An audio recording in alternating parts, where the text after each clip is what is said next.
დილა მშვიდობისა ყველას, საქმიან დილას ვიწყებთ ტრადიციულად TV Pirveli-ზე, ბიზნეს მედია საქართველოს და ერთად. ეგრეთ წოდებული უფასო მედიკამენტების პროგრამა ფართოვდება. პრემიერ-მინისტრმა ცვლილებებზე ანონსი მოქალაქეთა მხრიდან მედიკამენტების შესაძენად ჯიბიდან გადახდილი თანხის შემცირების მიზნით და არგუმენტებით გააკეთა. ამის დეტალებს ცოტა მოგვიანებით მოგახსენებთ. ავტობუსით, მეტროთი და მიკროავტობუსით მგზავრობა საერთო ბილეთით იქნება შესაძლებელი. სატრანსპორტო რეფორმის მიხედვით ერთიანი სისტემა შეიქმნება, სადაც სამი სატრანსპორტო საშუალებით მგზავრობისთვის მხოლოდ ერთი ბილეთის აღება იქნება საჭირო. მარშრუტის ცვლილებასთან ერთად მუნიციპალური ტრანსპორტის ფასიც გადაიხედება, აი რა ეღირება მგზავრობა იმ სქემის მიხედვით, რომელიც 2021 წლიდან უნდა ამოქმედდეს. ჯერ უცნობია, თბილისის მერიას ბილეთის საფასურის დეტალური გაანგარიშება გაკეთებული არ აქვს ჯერჯერობით. ზემოოსიაური ჩუმათელეთის მეორე მონაკვეთის გასაგრძელებლად მსოფლიო ბანკთან ინტენსიური მოლაპარაკებები მიმდინარეობს. Google-ის უკრაინის ოფისმა უпростоროდ საძიებო სისტემაში უკრაინელების მიერ 3 თვის განმავლობაში სიტყვა დასვენების გამოყენება გაანალიზა და ანალიზის შედეგად კომპანიამ ყველაზე პოპულარული ტურისტული ქვეყნების და კურორტების რეიტინგი შეადგინა, რომლის ხუთეულშიც საქართველოც მოხვდა. რუს ტურისტებს საქართველოში ჩამოსვლა მინიმუმ 13%-ით გაუძვირდათ, როგორც ბილეთების საძიებო სისტემა პოლიტიკისში განმარტავენ, რუსეთს საქართველოს შორის პირდაპირ ფრენების შეწყვეტის შემდეგ ხარჯი ავიაბილეთების 13%-იანმა ზრდამ გამოიწვია. თბილისის საერთაშორისო აეროპორტში ტაშკენტი-თბილისი მიმართულების Pirveli ფრენა უზბეკისტან Airways-მა შეასრულა. ავიაკომპანია ზაფხულის სეზონზე რეისებს კვირაში ორჯერადი სიხშირით გეგმავს. ბევრ ქართველს გამოადგება ეს ამბავი. ნესკრა ჰესიკი ამასობაში საპროექტო კომპანია ნესკრა ჰიდრო სვანეთში შიდა ტურიზმის პოპულარიზაციის მიზნით საინფორმაციო კამპანიას იწყებს, რომელიც 3 თვის განმავლობაში მედიასა და სოციალურ ქსელში სხვადასხვა აქტივობებს ითვალისწინებს. აჭარის ტურისტულ რუკაზე მალე ახალი ტურისტული მიმართულება გაჩნდება ქობულეთის მუნიციპალიტეტის სოფელ დაგვაში მდინარე დეხვაზე. განთავსებულ წიოქას ჩანჩქერის მიმდებარედ გასართობი და მოსასვენებელი ინფრასტრუქტურის მოწყობაც იგეგმება. და ამასობაში მუცო შესაძლოა ევროპის საზოგადოების რჩეული და გრან-პრის მფლობელიც გახდეს. ძეგლი ევროპის 16 საუკეთესო სარეაბილიტაციო პროექტებს შორის მოხვდა. გამარჯვებისთვის კი მხოლოდ ხმების საკმარისი რაოდენობაა საჭირო. გერმანული გამოცემა ავტომობილ-ვოხე მის ინფორმაციით Volkswagen-ის ჯგუფი თურქეთის რესპუბლიკაში მულტიბრენდული ქარხნის აშენებას გეგმავს, რაც ერთ ქარხანაში სხვადასხვა ბრენდის ავტომობილების წარმოებას და აწყობას ითვალისწინებს. ამასობაში კი ევროკავშირის ქვეყნების საგარეო საქმეთა მინისტრებმა მხარი დაუჭირეს თურქეთის წინააღმდეგ სანქციებს გეოლოგიური დაზვერვის წარმოებისთვის, რომელსაც თურქეთი კვიპროსზე აწარმოებს.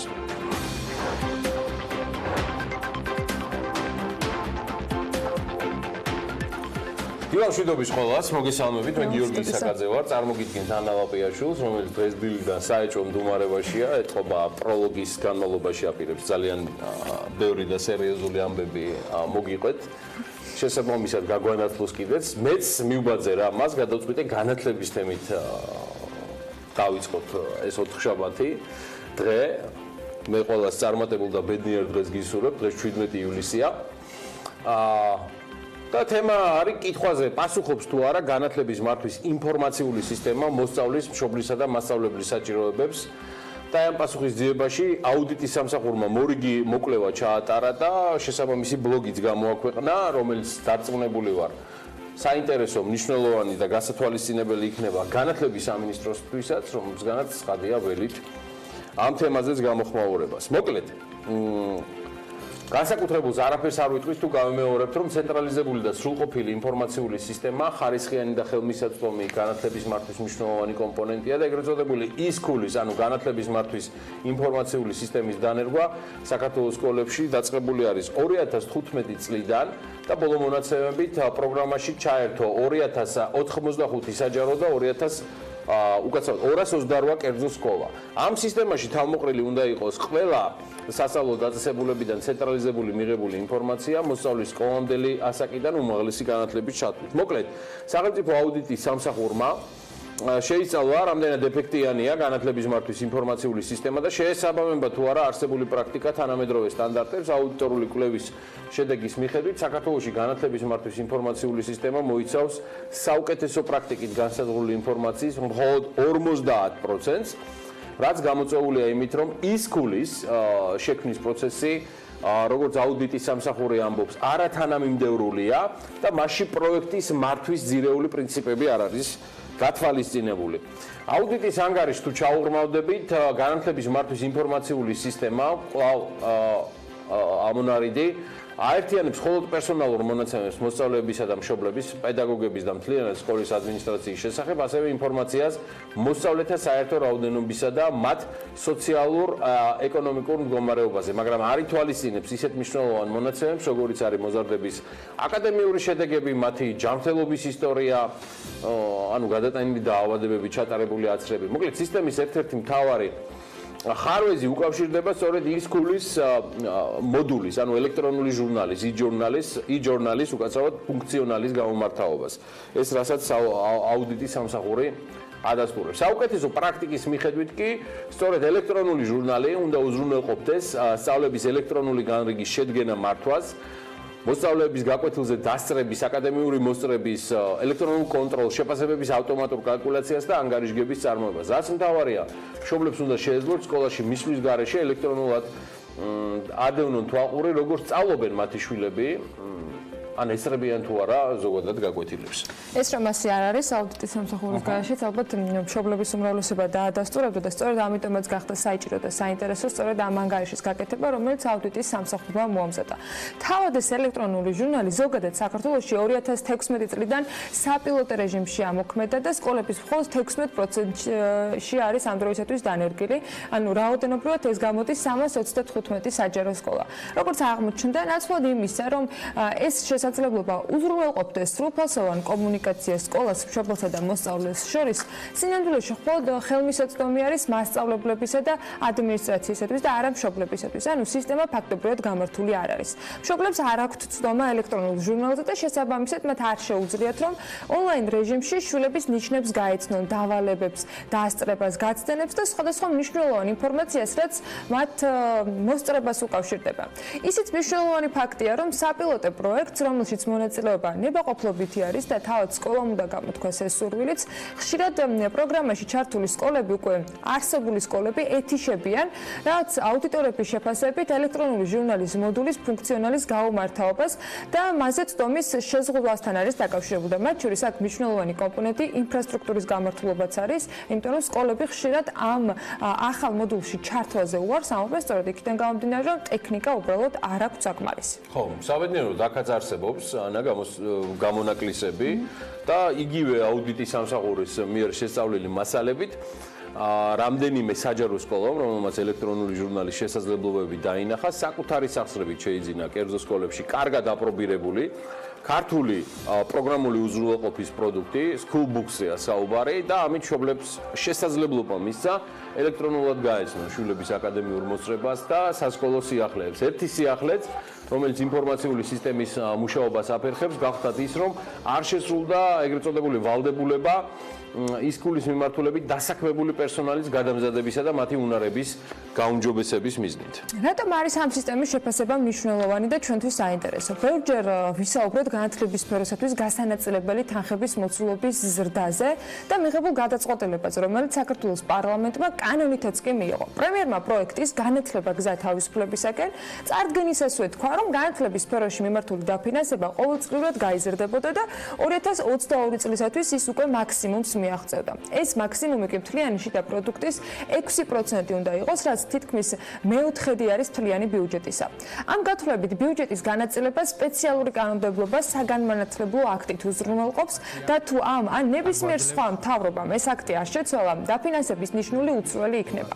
მამუკა ბახტაძე ფიქრობს, რომ ეს ფინეთთან, ნორვეგიასთან, დანიასთან, სინგაპურთან სინგაპურთან და სხვა წამყვან სახელმწიფოებთან ერთად საქართველოს მსოფლიოს წამყვან ქვეყანად აქცევს, როგორც უმთავრესი პრიორიტეტი განათლება და ადამიანური კაპიტალის განვითარება.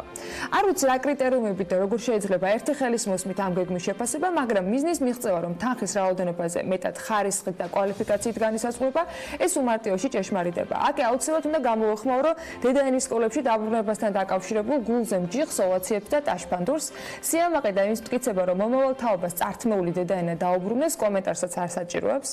უფრო სწორად ამაზე კომენტარს არ გავაკეთებ, ანუ ვინ ართმევდა ვინმეს რამეს დედაენას, ან საერთოდ რა შუაშია ურჩხულზე გამარჯვების აღნიშვნა ვერ გავიგე და უბრალოდ ამიტომ არ ვისაუბრებ დანარჩენს და მეორე ეს არის ის, რომ წიგნი, რომელიც სექტემბრიდან ყველა სკოლაში პირველ კლასელებისათვის დარიგდება, სრულიად გენიალური იაკობ გოგებაშვილის მიერ 1866 წელს დაიწერა და 3 ათეულზე მეტჯერ მისივე ავტორობით შეიცვალა, გადაიწერა და მეთოდოლოგია დაიხვეწა. ეს იყო 1866 წელს, წელს 2019 წელია. პროგრესული გოგებაშვილი პირველი შეეწინააღმდეგებოდა ალბათ ამ გადაწყვეტილებას, რომ გაეგო და ალბათ მასე წერის მოღალატედ, გამყიდველად, წამის მიასეთში შერაცხავდნენ.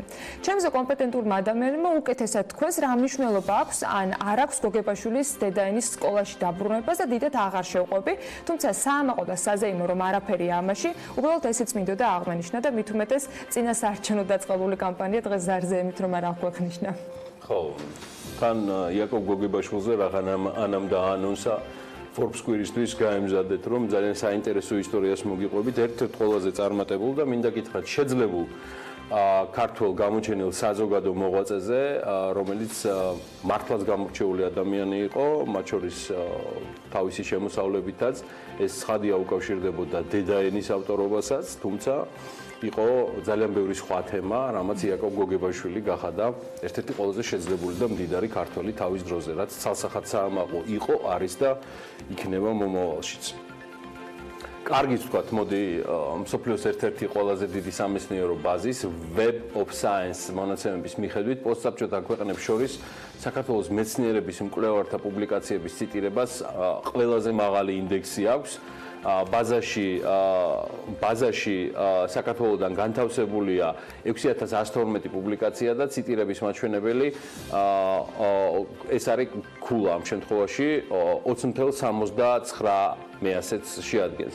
შოთა რუსთაველის სახელობის სამეცნიერო ფონდის განცხადებით, ეს საქართველოს მეცნიერების საერთაშორისო წარმატებაა და ადასტურებს მათი კვლევების მაღალ დონეს, ნაშრომების აქტუალობასა და მოთხოვნადობას მსოფლიოს მასშტაბით. ციტირების ინდექსი ეს კვლევარების სამეცნიერო პროდუქტიულობის, აქტუალობისა და გავლენის შეფასებაა, რომელიც გამოითვლება ერთი მეცნიერის ციტირებადი ნაშრომების რაოდენობისა და სხვა მეცნიერთა შრომებში მისი ციტატების რაოდენობის მაჩვენებელზე დაყრდნობით. მაგრამ ჩვენი სამიზნე ხომ პოსტსაბჭოთა სივრცე არ არის და არც ამეზობლო მით უმეტეს მაშინ სხვა კარგი შანსებიც გვაქვს და აქაც ათვისება გამოყენების პრობლემა თუ არ იქნება მოგვიანებით უკეთეს შედეგებზე მოგიყვებით. ეს შანსი კი ევროპამ მოგცა ნებისმიერ ქართულ მეცნიერს და ქართულ სამეცნიერო ინსტიტუციას მიეცემა შესაძლებლობა, რომ ისარგებლოს პირდაპირ იმ ბენეფიტებით, რომლებიც არსებობს ევროკავშირის შიგნით. საქართველოს მიიღო მოპატიჟება, რომ გახდეს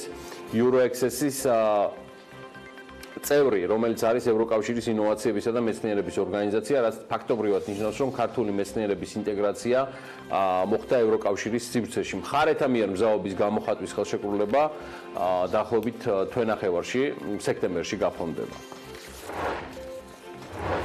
ეხლა დანარჩენი ამბებიც ხორბლის ტრანსპორტირების შეზღუდვაზე ბიზნესის არჩელი საკონსტიტუციო სასამართლომ არ მიიღო. გახსოვთ ალბათ გასულ წელს ფინანსთა მინისტრის მიერ მიღებული გადაწყვეტილება საქართველოს ტერიტორიაზე ხორბლის იმპორტისა და ექსპორტისას გარკვეული შეზღუდვების დაწესების შესახებ, კერძოდ საბაჟო ტერიტორიიდან აღნიშნული პროდუქციის გატანა შესაძლებელი გახდა მხოლოდ სარკინიგზო და საზღვაო ტრანსპორტით, შესაბამისი საბაჟო გამშვები პუნქტების გავლით, ცალკეულ შემთხვევაში შემოსავლების სამსახურის თანხმობით კი საქონლის შემოტანა-გატანა შესაძლებელია განხორციელდეს მხოლოდ ავტოსატრანსპორტო საშუალებებით.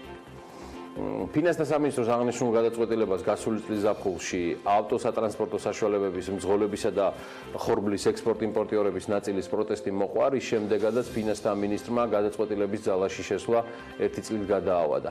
მინისტრის ბრძანება საკონსტიტუციო სასამართლოში გაასაჩივრა ბიზნესმაც, კერძოდ სასამართლოს არჩევლით მიმართეს კომპანია KB Logistics-მა, Fortuna-მ, Chirina-მ, Poultry Georgia-მ, Комисი 21, Nutrimax-მა და კომპანიები ფინანსთა მინისტრის ბრძანების არაკონსტიტუციურად გამოცხადებას ითხოვდნენ, თუმცა სასამართლომ საქმე განსახილველად არ მიიღო.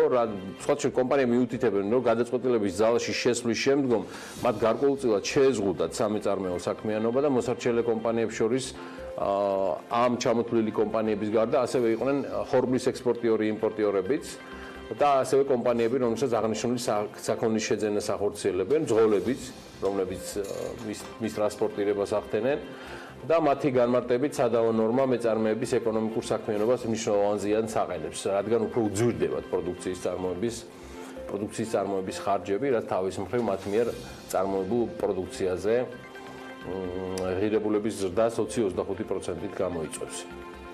იდეაში ეს არჩეული უკვე შეტანილი იყო საკონსტიტუციო სასამართლოში და აგერ მასზე ვერდიქტის, თუმცა ფინანსთა მინისტრი ნოანო მაჭავარიანი რამდენიმე კვირის წინ იმყოფებოდა ჩვენს ერთ-ერთ ეთერში და ამ და ბევრ სხვა თემებზე, თუმცა ამ თემაზე სრულიად გასაგები გზავნილები გააკეთა, რითაც შეუძლია ბიზნესი ხელმძღვანელოს. ჩვენ არ ვაპირებთ იმის ამოქმედებას. არ ვაპირებთ, კიდე გიმეორებთ ხელების გადაგრეხვით მოქმედებას, კიდე გავივლით კონსულტაციებს, თუ დავინახავთ, რომ შესაძლებელია ესე ვთქვათ, ამ მიმართულებით წასვლა წავა, თუ არა და გავითვალისწინებთ იმ სოციალურ მდგომარეობას. ეს რეალურად აქტი იყო სოციალური სოლიდარობის ამის გაჩერება. თორე ეკონომიკურად კიდე გიმეორებთ. სასამართლოშიც არის შეტანილი მაგ თემაზე. ასეა, ჩემო ძვირფასო ბიზნესმენებო, ზოგჯერ ჩვენს გეხიდებით. და იმაზე არანაკლებ ეფექტურად ვიდრე სასამართლო, საკონსტიტუციო სასამართლოა, რომელმაც ბოლო პერიოდში არაერთი მნიშვნელოვანი და ხმაურიანი გადაწყვეტილება მიიღო. მაგრამ წინ კიდევ რამდენიმე ელოდება, მათ შორის საქართველოს მოქმედი ხელისუფლების კიდევ ერთი გადაწყვეტილება, რომელიც საკონსტიტუციო სასამართლოში ასევე გასაჩივრებული და ჯერ გადაწყვეტის მოლოდინშია, მოსარჩელე მხარე ამ შემთხვევაში საპენსიო სქემასთან დაკავშირებით ითხოვს კორექტირებას. დღეს ამ ნაწილზე არ ვაპირებს საუბარს, ნინი ლონგურაშვილი უნდა შემოგვიერთოს, რომელიც შოთა ტყეშალაშვილის მომზადებული მასალის დახმარებით სამართლიანი საპენსიო ანაზღაურების სამართლიანების გაზომვას შეეცადა. ნინი დილამშვიდობისა. დილამშვიდობის ანია, გიორგი, მივესალმები ჩვენ მაყურებელს. 30 ლარი უზრუნველი სიბერისათვის ამ სათაურით ჩვენს ვებზე bm.gz-ზე შოთა ტყეშალაშვილმა გამოაქვეყნა. რთული გამოსაცნობი არ არის, რომ საქმე ეხება საპენსიო სისტემას. შოთა შეეცადა, რომ გაერკვია შევძლებთ თუ არა თვეში 30 ლარად უზრუნველყოფილი სიბერის დაფინანსებას. საიდან მოვიდა ეს 30 ლარიანი ნიშნული და როგორი არის გამოთვლის მეთოდოლოგია, ამას ეტაპობრივად, გრაფიკულად ჩვენს მივყვებით და პირველ რიგში მას არის ავტორის დახმარებით აქიხსნით. შემოსავლების სამსახურიდან გამოვითხოვე სტატისტიკური ინფორმაცია იმის შესახებ, თუ რა ხელფასებს იღებენ მოქალაქეები, რამდენს აქვს 500 ლარამდე შემოსავალი, რამდენს 1000, 2000 და ასე შემდეგ და ამ მიღებული მონაცემებიდან გამომდინარე დავთვალე, თუ რა თანხა დაიზოგება მათ მიერ ამ ახალ საპენსიო სისტემაში და როგორც გამოვიდა, ყველაზე დაბალი, ანუ 500 ლარზე დაბალი შემოსავლის მქონე მოქალაქეები თვეში დაახლოებით 30 ლარს დაზოგავენ და შემდეგ ამ 30 ლარის მიხედვით გავაკეთე მოდელირება იმის შესახებ, თუ რეალურად რა საპენსიო შემოსავალი შეიძლება მიიღონ მათ პენსიაზე გასვლის შემდეგ. შეთას კიდევ ერთხელ მადლობა. შემოსავლების სამსახურიდან ინფორმაცია, როგორც მივხვდით, მას არის ავტორმა მიიღო. ამ რიცხვების დამუშავების შემდეგ კი ასეთ სურათს ვიღებთ. დღეისათვის თითოეული დასაქმებულის ხელფასიდან, ვინც ანაზღაურებას ოფიციალური კონტრაქტის საფუძველზე იღებს, 6% სახელმწიფო საპენსიო სააგენტოში მიიმართება. სისტემიდან გასვლის უფლება მხოლოდ ერთ ნაწილს 40 წელზე უფროს პირებს აქვს, დანარჩენებისათვის კი უზრუნველი სიბერის დაფინანსება სავალდებულო გადასახადია. გამომდინარე იქიდან, რომ საპენსიო სისტემაში მხოლოდ ხელფასის მქონე მოქალაქეები მონაწილეობენ, შემოსავლების სამსახურის სტატისტიკის მიხედვით ირკვევა, რომ ასეთი დღეს საქართველოში პოტენციურად მაქსიმუმ 1,194,810 ადამიანი არის. მათ ნახევარ წლის განმავლობაში რეგისტრირებული 6000 ლარზე ნაკლები, ანუ თვიურად საშუალოდ 500 ლარზე ნაკლები შემოსავალი აქვთ. ამ პირებიდან 300,000 მოქალაქისათვის საშუალო წლიური შემოსავალი 2400 ლარზე, ანუ თვეში საშუალოდ 200 ლარზე ნაკლები არის. ეს ნიშნავს, რომ საქართველოს სახელმწიფო საპენსიოს გადასახადს იმ ადამიანებსაც ახდევინებს, რომელთა შემოსავალიც საარსებო მინიმუმთან საგანგაშოდ ახლოს, ან სულაც ამ მინიმუმს მიღმა არის. 547,256 ადამიანი. ვისი საშუალო ყოველთვიური შემოსავალიც 500 ლარზე ნაკლები არის, თვეში 6%-იანი კონტრიბუციის სახით 30 ლარს დაზოგავს. ახლა შევადაროთ მოქალაქეთა ორი ჯგუფი. პირველი 191,000 მოქალაქის წლიური შემოსავალი 1200 ლარზე ნაკლები არის, ანუ თვეში 100 ლარზე ნაკლები იყო. ამ მოქალაქეებს თუ ისინი 2019 წელსაც მსგავს შემოსავალს მიიღებენ, წლის განმავლობაში სულ 72 ლარი დაეზოგებათ. აქედან 48 ლარის გაღება ამ ადამიანებსა და მათ დამსაქმებლებს მოუწევთ, ხოლო 24 ლარის გადახდა უკვე სახელმწიფო ბიუჯეტს. მეორე ჯგუფს რაც შეეხება 80,000 მოქალაქის წლიური შემოსავალი 12,000-დან 15,000 ლარი იყო, რაც თვეში მინიმუმ 1000 ლარის ანაზღაურებას ნიშნავს. ამ მოქალაქეებს პირველ ჯგუფთან შედარებით საპენსიო სისტემაში წლის განმავლობაში ზუსტად 10 ჯერ დიდი თანხა 720 ლარი დაეზოგებათ. აქედან 480 ლარის გაღება ამ მოქალაქეებსა და მათ დამსაქმებლებს, 240 ლარის გაღება კი ცენტრალურ ბიუჯეტს მოუწევს. თვალსაჩინო არის ამ შემთხვევაში კონტრასტი ყველაზე დაბალ შემოსავლიან და საშუალო შემოსავლის მქონე დასაქმებულებს შორის. მთლიანი დაზოგილი თანხის განაწილებაში საშუალო დასაქმებულებს თუ შევხედავთ, ზუსტად დავინახავთ, რომ 10 ჯერ უფრო დიდი სახელმწიფო კონტრიბუცია არის, ვიდრე ყველაზე დაბალ შემოსავლიანების შემთხვევაში. შესაბამისად, სახელმწიფომ უფრო მეტი საბიუჯეტო რესურსი დახარჯა უფრო შეძლებული მოქალაქეებისათვის სოციალურ დაცვაზე, რაც თავად სოციალური დაცვის მნიშვნელობის საპირისპირო არის. 2019 წელს ბიუჯეტში საპენსიო რეფორმისათვის დარეზერვებული 90 მილიონი ლარის უდიდესი ნაწილით სწორედ ასე ნაწილდება. მეტი თანხა გადაირიცხება საშუალო და საშუალოზე მაღალ ანაზღაურებიანი მოქალაქის ანგარიშებზე, დაბალ შემოსავლიანები კი მხოლოდ მცირე ნაწილს მიიღებენ. გრაფიკულად ამ შემთხვევაში დასაქმებულთა განაწილების ხელფასების მიხედვით და მათ მიერ სააგენტოში გადარიცხულ თანხას თუ შევხედავთ, ქვეყანაში ყველაზე დაბალი შემოსავალი ეს არის 1 ლარიდან 100 ლარამდე, 191,124 მოქალაქეს აქვს, მაგალითად 100-დან 200 ლარამდე 100,204 მოქალაქეს, 8,323 და მეტი შემოსავალი კი 7,821 მოქალაქეს. საპენსიო ფონდში თითოეული სახელფასო ჯგუფიდან წლის განმავლობაში გადარიცხული თანხა ამ შემთხვევაში ასე გამოიყურება: 1 ლარიდან 100 ლარამდე შემოსავლიანი მოქალაქისგან საპენსიო ფონდში მიიმართება 5 მილიონ ლარზე მეტი, 100-დან 200 ლარამდე შემოსავლიანი მოქალაქეებიდან 11 მილიონ ლარზე მეტი და 8,323 და მეტი შემოსავლის მქონე მოქალაქეების მხრიდან 89,128,541 ლარი. ეს მონაცემები ცხადი არ არის სრული, არ მინდოდა დამეღალეთ დილიდან ციფრებით და სოციალურ ქსელში ისედაც პოპულარული დაბერებული ფოტოების ფონზე ჩვენს ციბერაზე საუბრით განწყობა დილიდან უფრო მეტად დამემძიმებინა და ამას აქ საფინანსური მაჩვენებლით შევხვდებით კიდევ ესეც. თუმცა ეს კითხვა უფრო მწვავე იმ ადამიანებისთვის არის, ვისი შემოსავალიც დღეს საშუალო ხელფასის მოცულობას ვერ ეწევა ამ შემთხვევაში. ხო, მადლობა ნინის დაშოთას საინტერესო მასალისთვის. კარგად შეევსეს ერთმანეთი. დაღლასთან ერთად გარჯაც გამოვიდა საინტერესო და იმედია ჩვენმა მაყურებელმა უფრო უკეთ გაიგო შოთა ტყეშელაშვილის მიერ მომზადებული ანალიტიკა, რომელიც ნინო ონგურაშვილმა გადმოგცა. ვიდრე ბიზნესი ახლებს ანა გაგვაცნობს, საგარეო ვალის განახლებული გრაფიკი უნდა გაგაცნოთ. ეროვნულმა ბანკმა საქართველოს საგარეო ვალის გადახდის განახლებული გრაფიკი გამოაქვეყნა. მოდი მე გეტყვით აქ ახლა დეტალებს, იმიტომ რომ მეჭვი მეპარება რომ თქვენ აქ რაიმე დაინახოთ. მიმდინარე წლის 31 მარტის მდგომარეობით დაუყოვნებლივ გადასახდელი თანხა $1,145 მილიონ შეადგენდა. აქედან $550 მილიონი ეს გახლავთ საქართველოს კომერციულ ბანკებში განთავსებული უცხოური დეპოზიტები, რომელიც რეალურად დაუყოვნებლივ გადასახდელი ნამდვილად არ არის.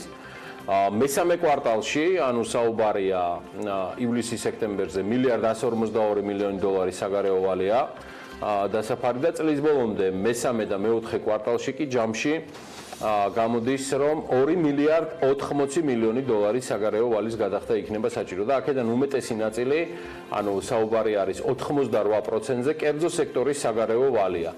2019 წლის 31 მარტის მდგომარეობით საქართველოს საგარეო ვალი $17,800 მილიონი. ახლა კი ბიზნესი ახლებს მივხედოთ. თბილისის მერიამ მშენებლობის ნებართვის გაცემის პროცესში წყალარინების სისტემის დაერთების სავალდებულო რეჟიმის შექმნაზე იწყებს მუშაობას.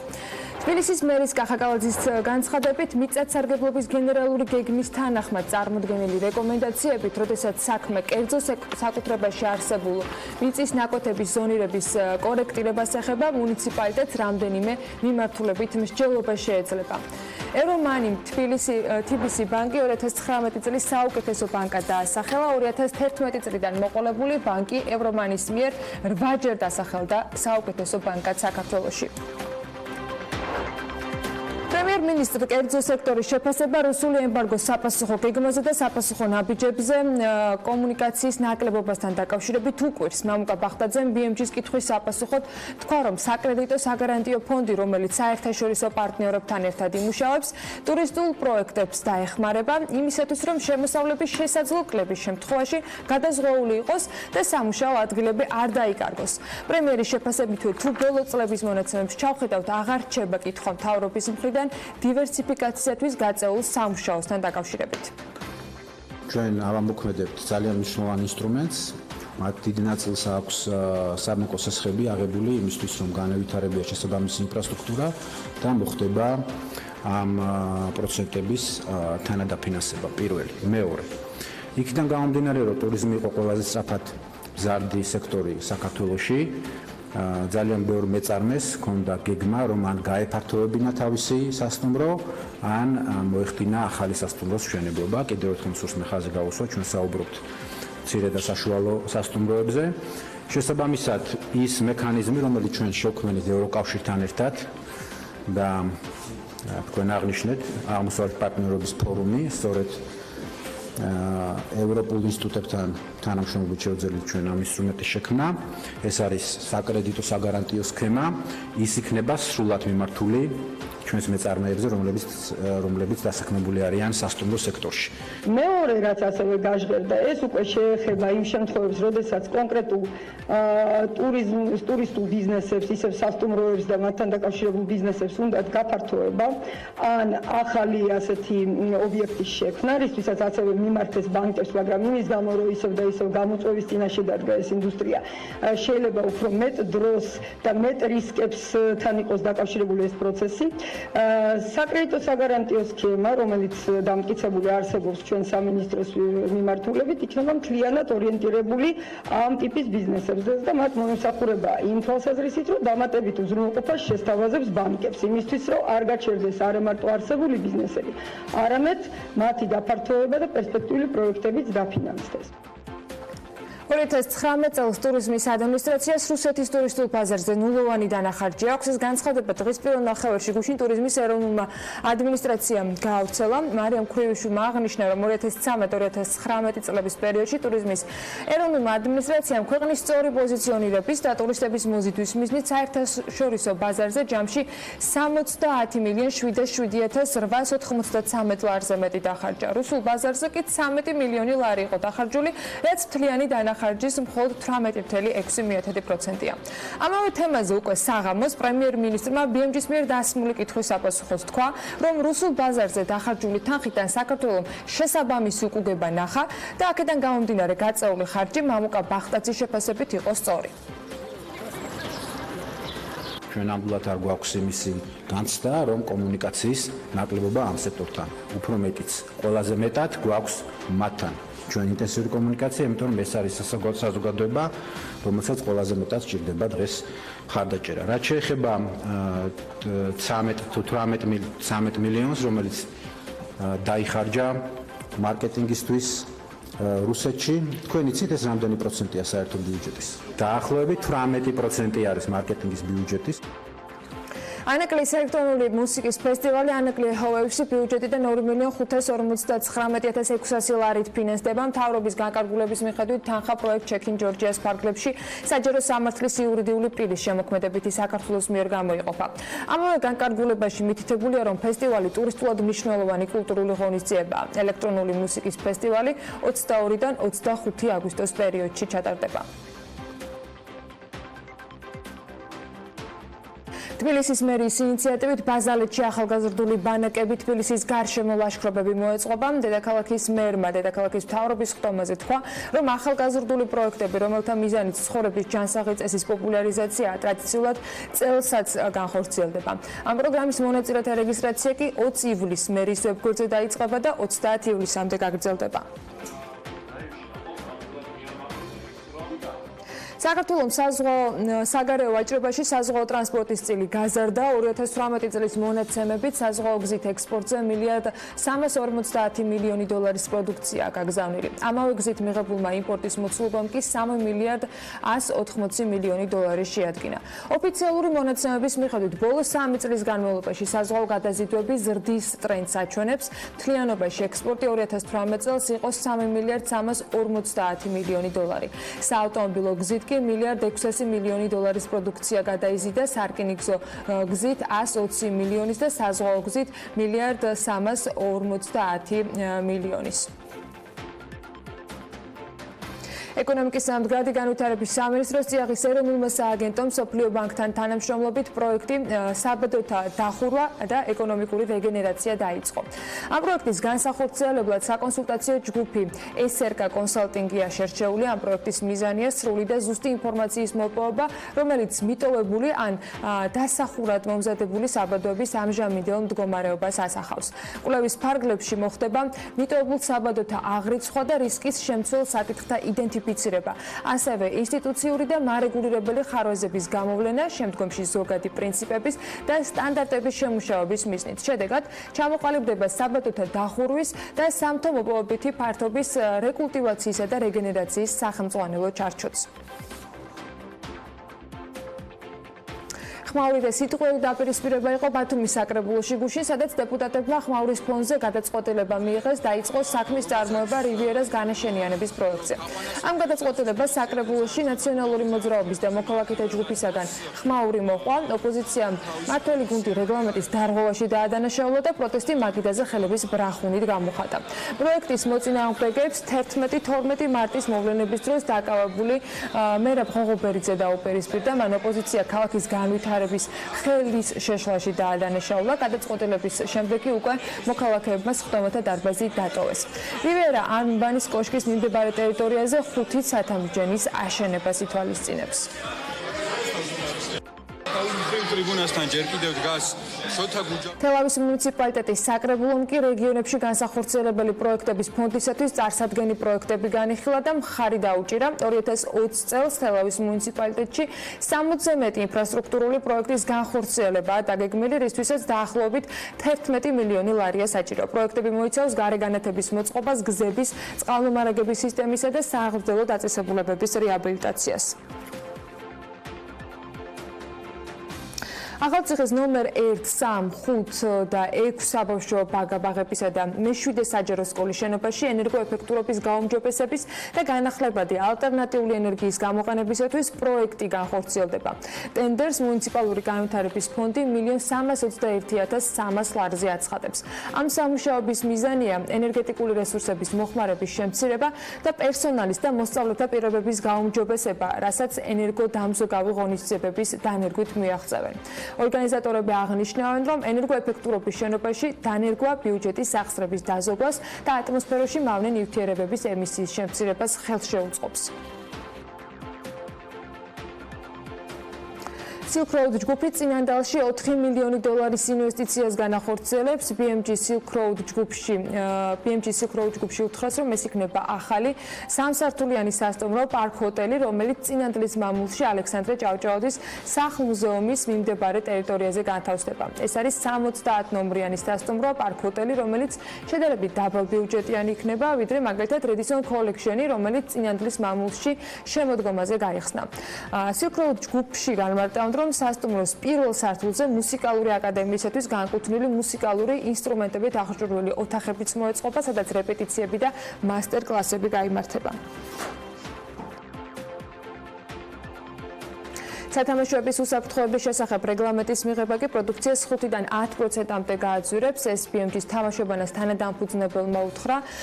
როგორც ნონე სონღულაშვილი განმარტავს, სათამაშოების ბიზნესზე დაწესებული რეგულაცია სექტორს საექსპორტო ფაზრის ათვისებაში ხელს შეუწყობს, რადგან ის არსებულზე მეტად ხარისხიანი გახდება.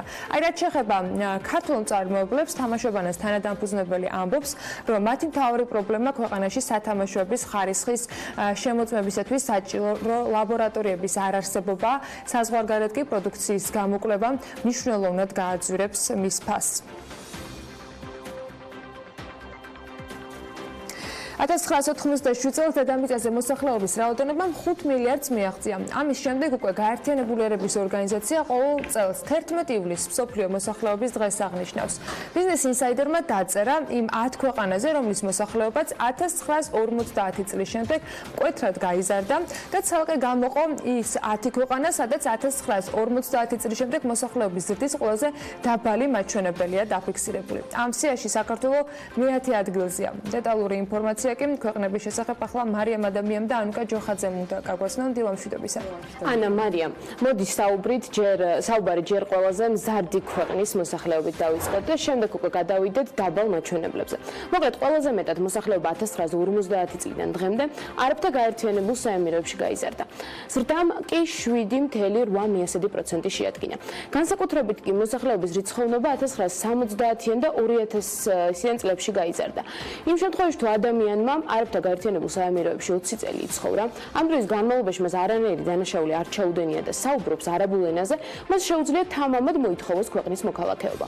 რეიტინგში კი მეორე ადგილზე ყატარია, სადაც 1950-იანი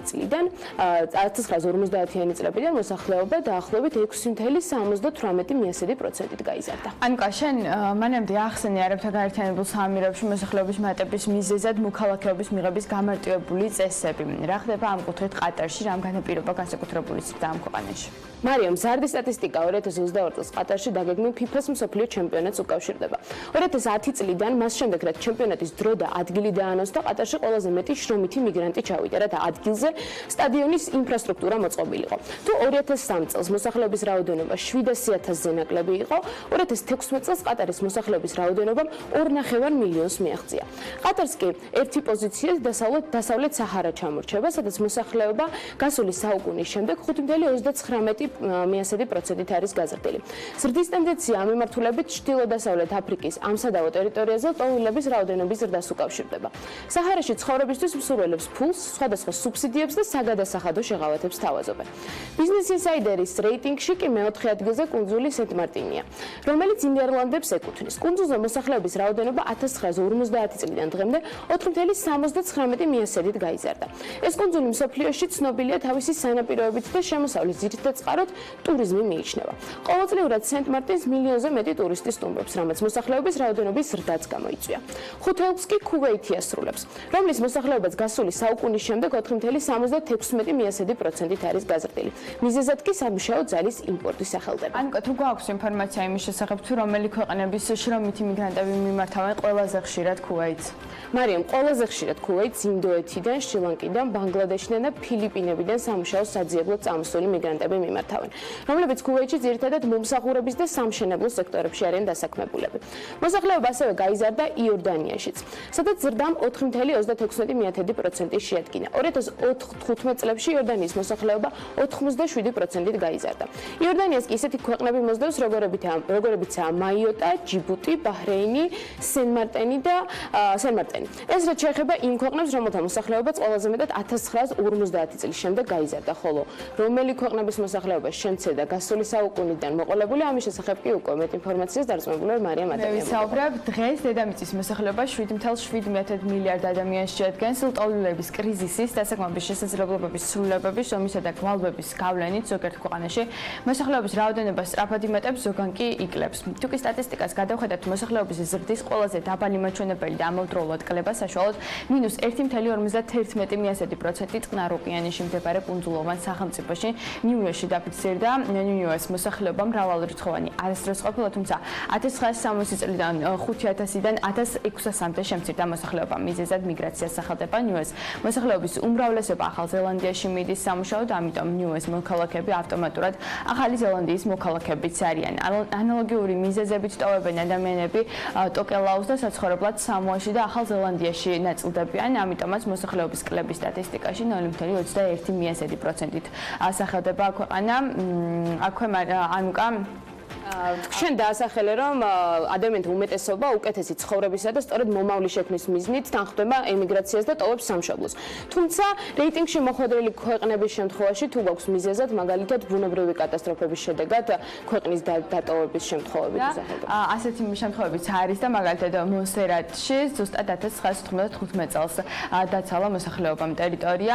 კატასტროფული კლების მიზეზი კი ვულკანის გააქტიურება გახდა, რომელმაც კუნძულის 2/3 განადგურა, ხოლო მონსერატში მოსახლეობის ზრდის მაჩვენებელი -1.42%-ია.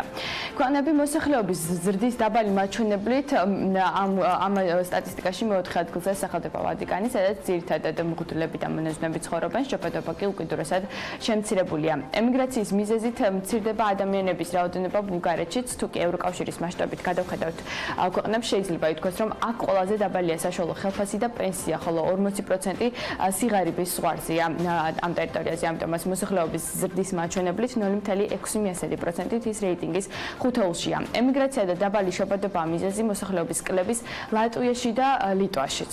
ანუ კვლევის თანახმად სასახარო უმეტესობა მოსახლეობა ემიგრაციის გამო ტოვებს სამშობლოს. თუმცა აქვე აღნიშნოთ სადმიდიან ისინი და რომელ ქვეყანას ანიჭებენ ემიგრანტები უპირატესობას. მოსახლეობის უმეტესობა ანუ საკუთარი ქვეყნიდან დიდ ბრიტანეთში გადადის და იცვლის საცხოვრებელ ადგილს, ამიტომაც ამ ქვეყნებში შეფასების მაჩვენებელიც დაბალია და ბავშვების უმეტესობა საზღვარგარეთ იბადება, მათ შორის უნგრეთის მოსახლეობაც. გარდა ამისა, წლების განმავლობაში 1950 წლიდან დღემდე არ შეცვლილა მოსახლეობის რაოდენობა ხორვატიაში. მონაცემების თანახმად 2015-დან 2017 წლამდე ქვეყანამ დაახლოებით 200,000 ადამიანი დაკარგა, ანუ დატოვა ტერიტორია, რაც შეეხება უკვე საქართველოს. ბიზნეს ინსაიდერის ცნობით 1950 წლის შემდეგ საქართველოს მოსახლეობის ზრდის მაჩვენებელი 0.18%-ია. ამის ერთ-ერთ მიზეზად საბჭოთა კავშირის დაშლის შედეგად საზღვარგარეთ მილიონზე მეტი ქართველის ემიგრაცია სახელდება, სხვა მიზეზად კი სელექციურ აბორტსაც ასახელებენ.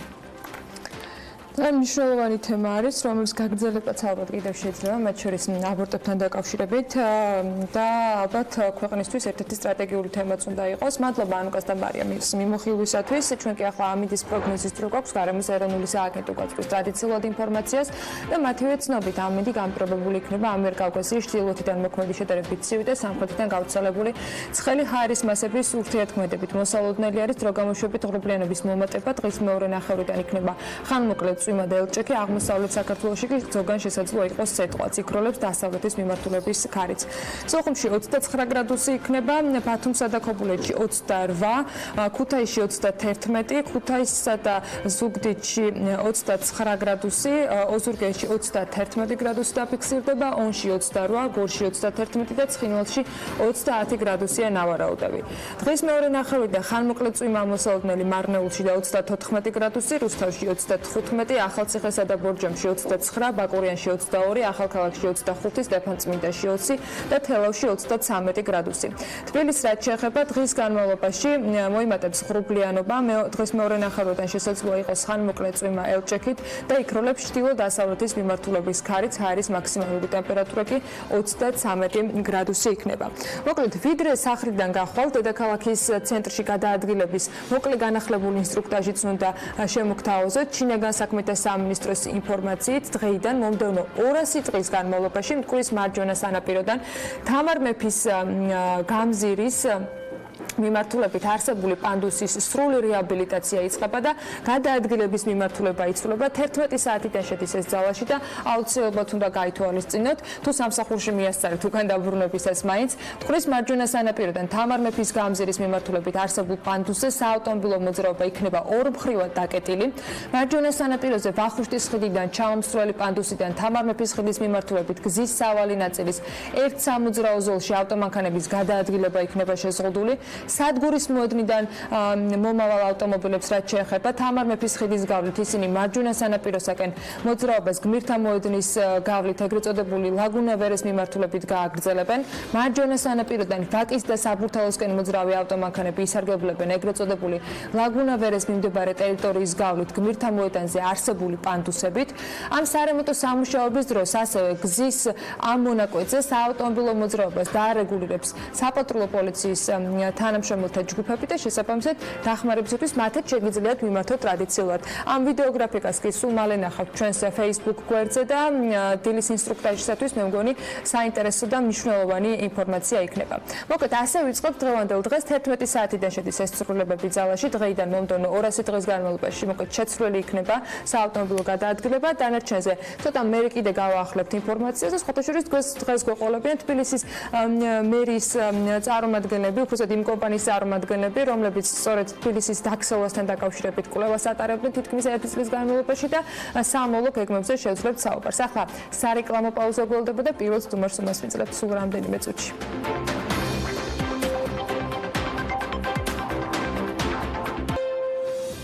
თეთრულზე ზაფხულის სეზონი გაიხსნა. როგორც მთის კურორტების განვითარების კომპანიაში ამბობენ, სვანეთში არსებული კურორტი თეთრული პირველად უმასპინძლებს ვიზიტორებს წელს ზაფხულში, ასე ოფიციალურად დამსვენებლებს აქ საوارზლის ტიპის ოთახი საბაგირო დახვდებათ, რომელიც ყოველდღიურ რეჟიმში 10-დან საღამოს 5-ის ნახევრამდე იმუშავებს. რა დახვდება დამსვენებლებს როგორც სვანეთში, ასევე დანარჩენ კურორტებზე და რა ინფრასტრუქტურული სიახლეები არის დაგეგმილი ამაზე სტუმართან ერთად მარიამ ადამიანმა და ისაუბროს მარიამ. დილამშვიდობის რომ სეზონი გახსნილია ბაკურიანში და გუდაურშიც მთის კურორტების განვითარების კომპანიის ინფორმაციით კი აუცილებელია პოპულარიზაციის მიზნით ზამთრის კურორტები 4 სეზონიანი გახდეს ამ მიმართულებით კურორტზე მოწყობილია ინფრასტრუქტურა და იგეგმება დამატებით პროექტების განხორციელებაც გარდა ამისა რამდენად შეეხო რუსული ტურისტული ემბარგო მთის კურორტებს რაოდენობის არალზეა საუბარი და როგორ აპირებს მთის მის დაკომპენსირებას მთის კურორტების განვითარების კომპანია მოკლედ ყველა არსებულ თუ დაგეგმილ სიახლეზე და სტრატეგიულ ნაბიჯებზე სასაუბრად მთის კურორტების განვითარების კომპანიის ხელმძღვანელს თამაზ გამცემლიძეს უმასპინძლებთ პირდაპირ ეთერში დილამშვიდობისა მადლობა ჩვენთან ერთად ხართ მოკლედ დავიწყეთ როგორ ხდება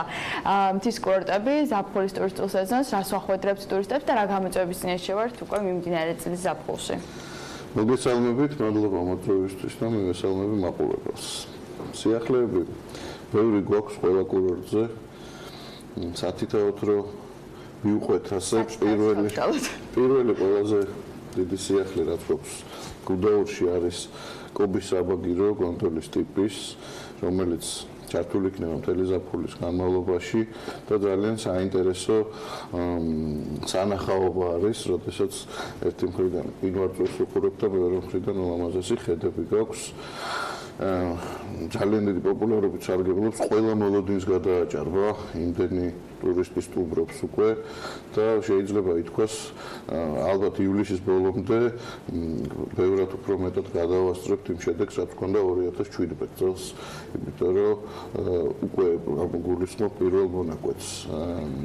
შარშანა არ მუშაობდა გუდაურში საბაგიროები, იმიტომ რომ მიდიოდა ახალი საბაგიროების მშენებლობა და ამიტომ ვადარებთ 2017 წლის მონაცემს. თუმცა ვიდრე დანარჩენ კურორტების სიახლეებზე გადავთ, აქვე მინდა გითხოს თქვენ ტურისტების რაოდენობა ახსენეთ და რამდენად შეეხო რუსული ტურისტული ემბარგო ტურისტების რაოდენობას და რა პროცენტული წილი იყო ამ შემთხვევაში რუსები. იცით რა, მან ძალიან ბევრი სხვადასხვა დათვლა არსებობს, ჩვენ თვლით მოიხსენებათ ჩვენთვის მნიშვნელოვანი არის მოთხილამურე ტურისტი, მაქსიმალური რაოდენობა, თუმცა რა თქმა უნდა ისედაც უბრალოდ დასათვალიერებლადაც ერთი დღით ამოდის არა მოთხილამურე ტურისტიც, მაგრამ ძირითადად ჩვენი აქცენტი არის მოთხილამურე ტურისტებზე და ამიტომ რო ვთქვა, ახლა ძალიან მნიშვნელოვანი ცვლილებას რაღაცას ისე ცვლილობებით, არა ალბათ ის ზრდა, რაც დაგეგმილი გქონდა მომავალ წლებში შეიძლება იმ ტემპით აღარ წავიდეს. თუმცა რა თქმა უნდა, ბაზრის დაახლოებით 25% იყო საშუალოდ რუსი ტურისტი. ალბათ ეს ამას უფრო მეტად შეიძლება სასტუმროებმა იგრძნონ ეს, თუმცა ყველა ყველანაირად ვცდილობთ ჩვენ ისედაც დივერსიფიცირებული იყო მაქსიმალურად ჩვენი სახეობა, ასე ვთქვათ, მაგრამ ეხლა კიდევ უფრო მეტად ვცდილობთ, რომ მოვახდინოთ დივერსიფიკაცია. მაგალითად, შემიძლია ახლა მოვიყვანო ის, რომ კორეაში გქონდა ძალიან წარმატებული ვიზიტი ტურიზმის ადმინისტრაციასთან და სათხილამურო ფედერაციასთან ერთად შევხვდით 80-მდე სააგენტოს, რომლებიც დაკავებული არიან ტურისტების მომსახურებით, შევხვდით ასევე მათ სათხილამურო ფედერაციას და საქართველოს სათხილამურო ფედერაციამ და კორეის ფედერაციამ გააფორმეს მემორანდუმი ურთიერთთანამშრომლობაზე. კორეას ძალიან დიდი სათხილამურო ბაზარი აქვს. რას გულისხმობთ მემორანდუმი, რომელიც გაფორმდა? მემორანდუმი გულისხმობს, ეს არის ფედერაციების შორის და ეს გულისხმობს თანამშრომლობას სპორტულ აქტივობებში. რა ვიცი, ალბათ მომავალში ჩამოვლენ მათი სპორტსმენები ივარჯიშებენ ჩვენთან, გავაცვლით გამოცდილებას. ეს ძალიან მნიშვნელოვანია, იმიტომ რომ დამსვენებელმა როდესაც იცის, რომ პირობითად მისი გუნდი შეიძლება ვარჯიშობდეს რომელიმე ქვეყანაში, ეს რა თქმა უნდა უფრო მეტი სტიმულია, რომ ისინი ქვეყანაში წავიდეს და რა შეიძლება მესტიას თეთრნულს რა ხდება? დავასრულებ კუდაურზე, ასევე ძალიან მნიშვნელოვანი ისტორიული პროექტი კეთდება კოფში ანტისაზღვავო სისტემების, რომელიც პრაქტიკულად დაწყებულია უკვე ძალიან დიდი სამუშაო გაკეთდა, ძალიან ბევრი ექსპერტი ყავდა, რომლებიც დაგეგმილ პროექტს აფასებდნენ, რისკებს აფასებდნენ და ეხლა შეიძლება ითქვას, რომ ვართ უკვე იმ ეტაპზე, როდესაც სულ მალე ჩვენ შევძლებთ მშენებლობის დაწყებას და ეს იქნება იმედი მაქვს უნიკალური სისტემა, როდესაც ერთი ოთახიდან არის შესაძლებელი მთელი ხეობის მართვა და ეს იქნება რა თქმა უნდა პირველი ეტაპი დროთა განმავლობაში ის ალბათ რაღაც უფრო დახვეწას საჭიროებს, როდესაც უკვე რეალურად მუშაობაში ნახავ ახალ სისტემას, მაგრამ ეს იქნება ძალიან თანამედროვე და ძალიან რაც კი შეიძლება გაკეთებულიყო ალბათ ყველაზე უკეთესი გამოსავალი ზღვავიან ხეობაში, როდესაც კოპი ქვია. რა შეიძლება დანარჩენ კურორტებს?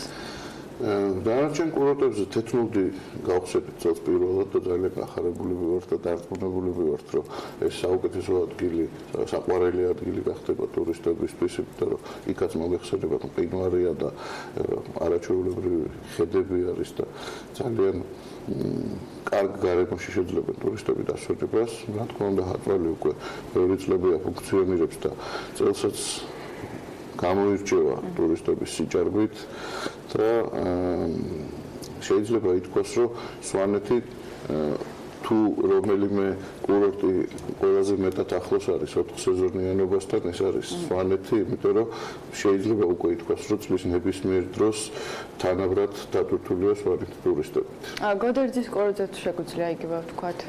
გოდერძის კურორტზე სამწუხაროდ ამ წუთას ყველაზე ნაკლებად შეიძლება 4 სეზონიანი უწოდოთ. პირველ რიგში ეს ადრეც თქვი, რომ გზის პრობლემა არის, თუმცა დაწყებულია სამუშაოები და დარწმუნებულია, რომ უახლოეს წლებში გოდერძიც ჩაებმევა 4 სეზონიან ფერხულში და ისე აუცილებლად სანახავი ადგილი არის. ინფრასტრუქტურული სიახლეები გასაგებია, თუმცა რა გამოწვევები შეგვიძლია რომ დავასახელეთ ლოთ უკვე მიმდინარე წელს, რომელიც აი ამ ზაფხულს იკვეთება და რომელიც შესაძლოა გამოვასწორდეს და დაიძლიოს უკვე 2019 წლის ზამთრისთვის. ისიც ძალიან ბევრი მასშტაბური პროექტი არის და გეგმილიც გამოწვევებთან საბრძოლველად, ჩვენი ერთ-ერთი მთავარი პრობლემა არის საცობები მაღალ სეზონზე და ვფიქრობთ, რომ რამოდენიმე წელიწადში სრულად შევძლებთ ამ პრობლემის დაძლევას. სხვადასხვა კურორტზე სხვადასხვა გამოსავალი არის ნაპოვნი და პრინციპში ყველგან არის გამოსავალი ნაპოვნი და ყველგან დაწყებული არის ქმედება. იგივე ბაკურიანში, იგივე გუდაურში, ბაკურიანში ცოტა სხვა გადაწყვეტა მოხდა, იქ დაემატა საავტომობილო მაგისტრალები და შენდება პარკინგები, როდესაც ჩვენ უფრო მეტ ერთად შევეცდებით, რომ გადავიდეთ მუნიციპალური ტრანსპორტის სარგებლობაზე და ამის მეშვეობით გავტვირთოთ ვაკურიანი. გუდაურის შემთხვევაში ალბათ დამონტაჟდება ახალი საბაგირო, რომელიც საკმაოდ რთული, საპოვნელი იყო წერტილი და უკვე მგონია რომ შევთანხმდით ჩვენ რა მარშრუტზე გაივლის ეს საბაგირო.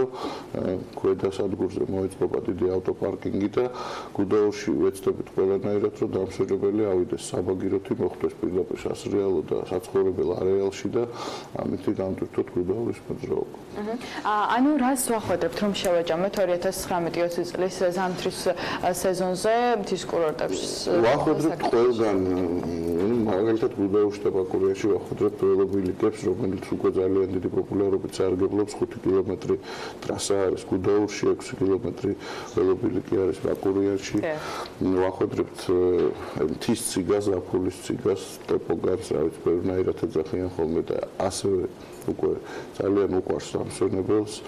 ვახვედრებთ არაჩვეულებრივ ხედებს და ვახვედრებთ ყველა იმ კომფორტს, რაც შეიძლება კონდეს ტურისტის კურორტზე. გვაქვს რა თქმა უნდა კიდე გამოწვევები, რომელიც უახლოეს წლებში გვაქვს გადასასწორებელი. კონკრეტულად უკვე გადაღებული არის მსოფლიო წერტილების პრობლემა, რომელიც ბევრი სხვადასხვა ალტერნატივა შეიძლება გამოძებნილ იქნას და მორგებული ქართულ რეალობაზე. ეს არის სხვა კურორტებზე რა თქმა უნდა უკეთესი ვითარებაა, მაგრამ ეს არის წლებთან ერთად მოტანილი. აი სამწუხაროდ ესე უცბად ვერ ხერხდება ამ პრობლემის მომარაგება, მაგრამ დარწმუნებული ვარ, რომ 2-3 წელიწადში ეს პრობლემა წარმოიქმნება. მე შემიძლია თამამად ვთქვა, რომ საქართველოს კურორტები არ ჩამორჩება ინფრასტრუქტურით არც ერთ ევროპულ კურორტს. პირიქით ყველაფერი გვაქვს ძალიან თანამედროვე, ძალიან კარგი. არის რაღაცა პრობლემები ისეთი, რომლის მომარაგებასაც შედარებით მეტი დრო სჭირდება, მაგრამ მე ძალიან ოპტიმისტურად ვარ განწყობილი და ვფიქრობ, რომ ძალიან კარგად, ძალიან დინამიურად ვითარდება საქართველოს კურორტები და ამას ხელს არაფერი არ შეუშლის. მან ახსენეთ სამხრეთ კორეა და ტურისტები ამ ქვეყნიდან კიდევ რომელი ქვეყნებიდან ველოდებით მიმდინარე წელს ტურისტებს თუ შეგიძლიათ რა მითხრათ? იცით რა, ველოდებით და უკვე ყავს ძალიან ბევრი უკრაინიდან, პოლონეთიდან, ევროპის სხვადასხვა ქვეყნიდან ძალიან გაზრდილი არის ევროპის წილი ჩვენს კურორტებზე. ასევე აქტიურად მუშაობთ ლონდონში, ჰელსინკში, ჩინეთში.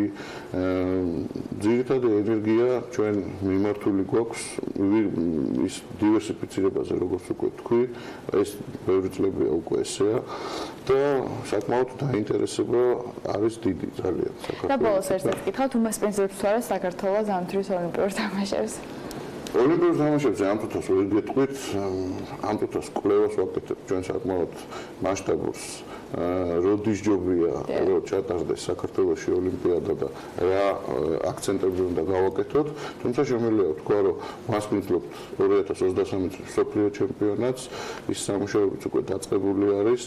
ძალიან აქტიურად მუშაობთ სათხილამურო ფედერაციასთან ერთად და მადლობა მინდა მათ უთხრა. ასევე ამ მიმართულებით ჩამოყვანილი ყავდა ახლა დამოუკიდებელი ექსპერტები ცოტა ხნის წინ, მანამდე საერთაშორისო სათხილამურო ფედერაციის წარმომადგენლები ძალიან კმაყოფილები არიან დაგეგმილი პროექტებით და შესრულებული სამუშაოებით. კვლევის შედეგები როდის იქნება? კვლევის შედეგებს ველოდებით ალბათ აგვისტოში გვექნება უკვე შედეგები და გაგაცნო.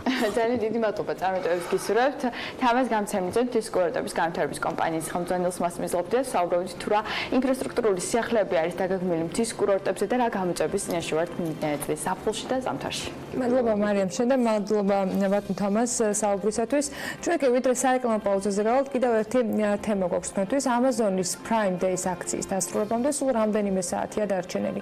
ორდღიანი პერიოდი, როდესაც უმსხვილესი ონლაინ ვაჭრობის კომპანია ნებისმიერი პროდუქტის დღეში მიტანას და ფასდაკლებებს თავაზობს 15 და 16 ივლისს მიმდინარეობდა. ლევან თაღიაშვილის სიუჟეტში ვნახავთ, რომელ პროდუქტებზე ეწევს ყველაზე დიდი ფასდაკლება და როგორი იყო გასული წლის აქციის მაჩვენებლები.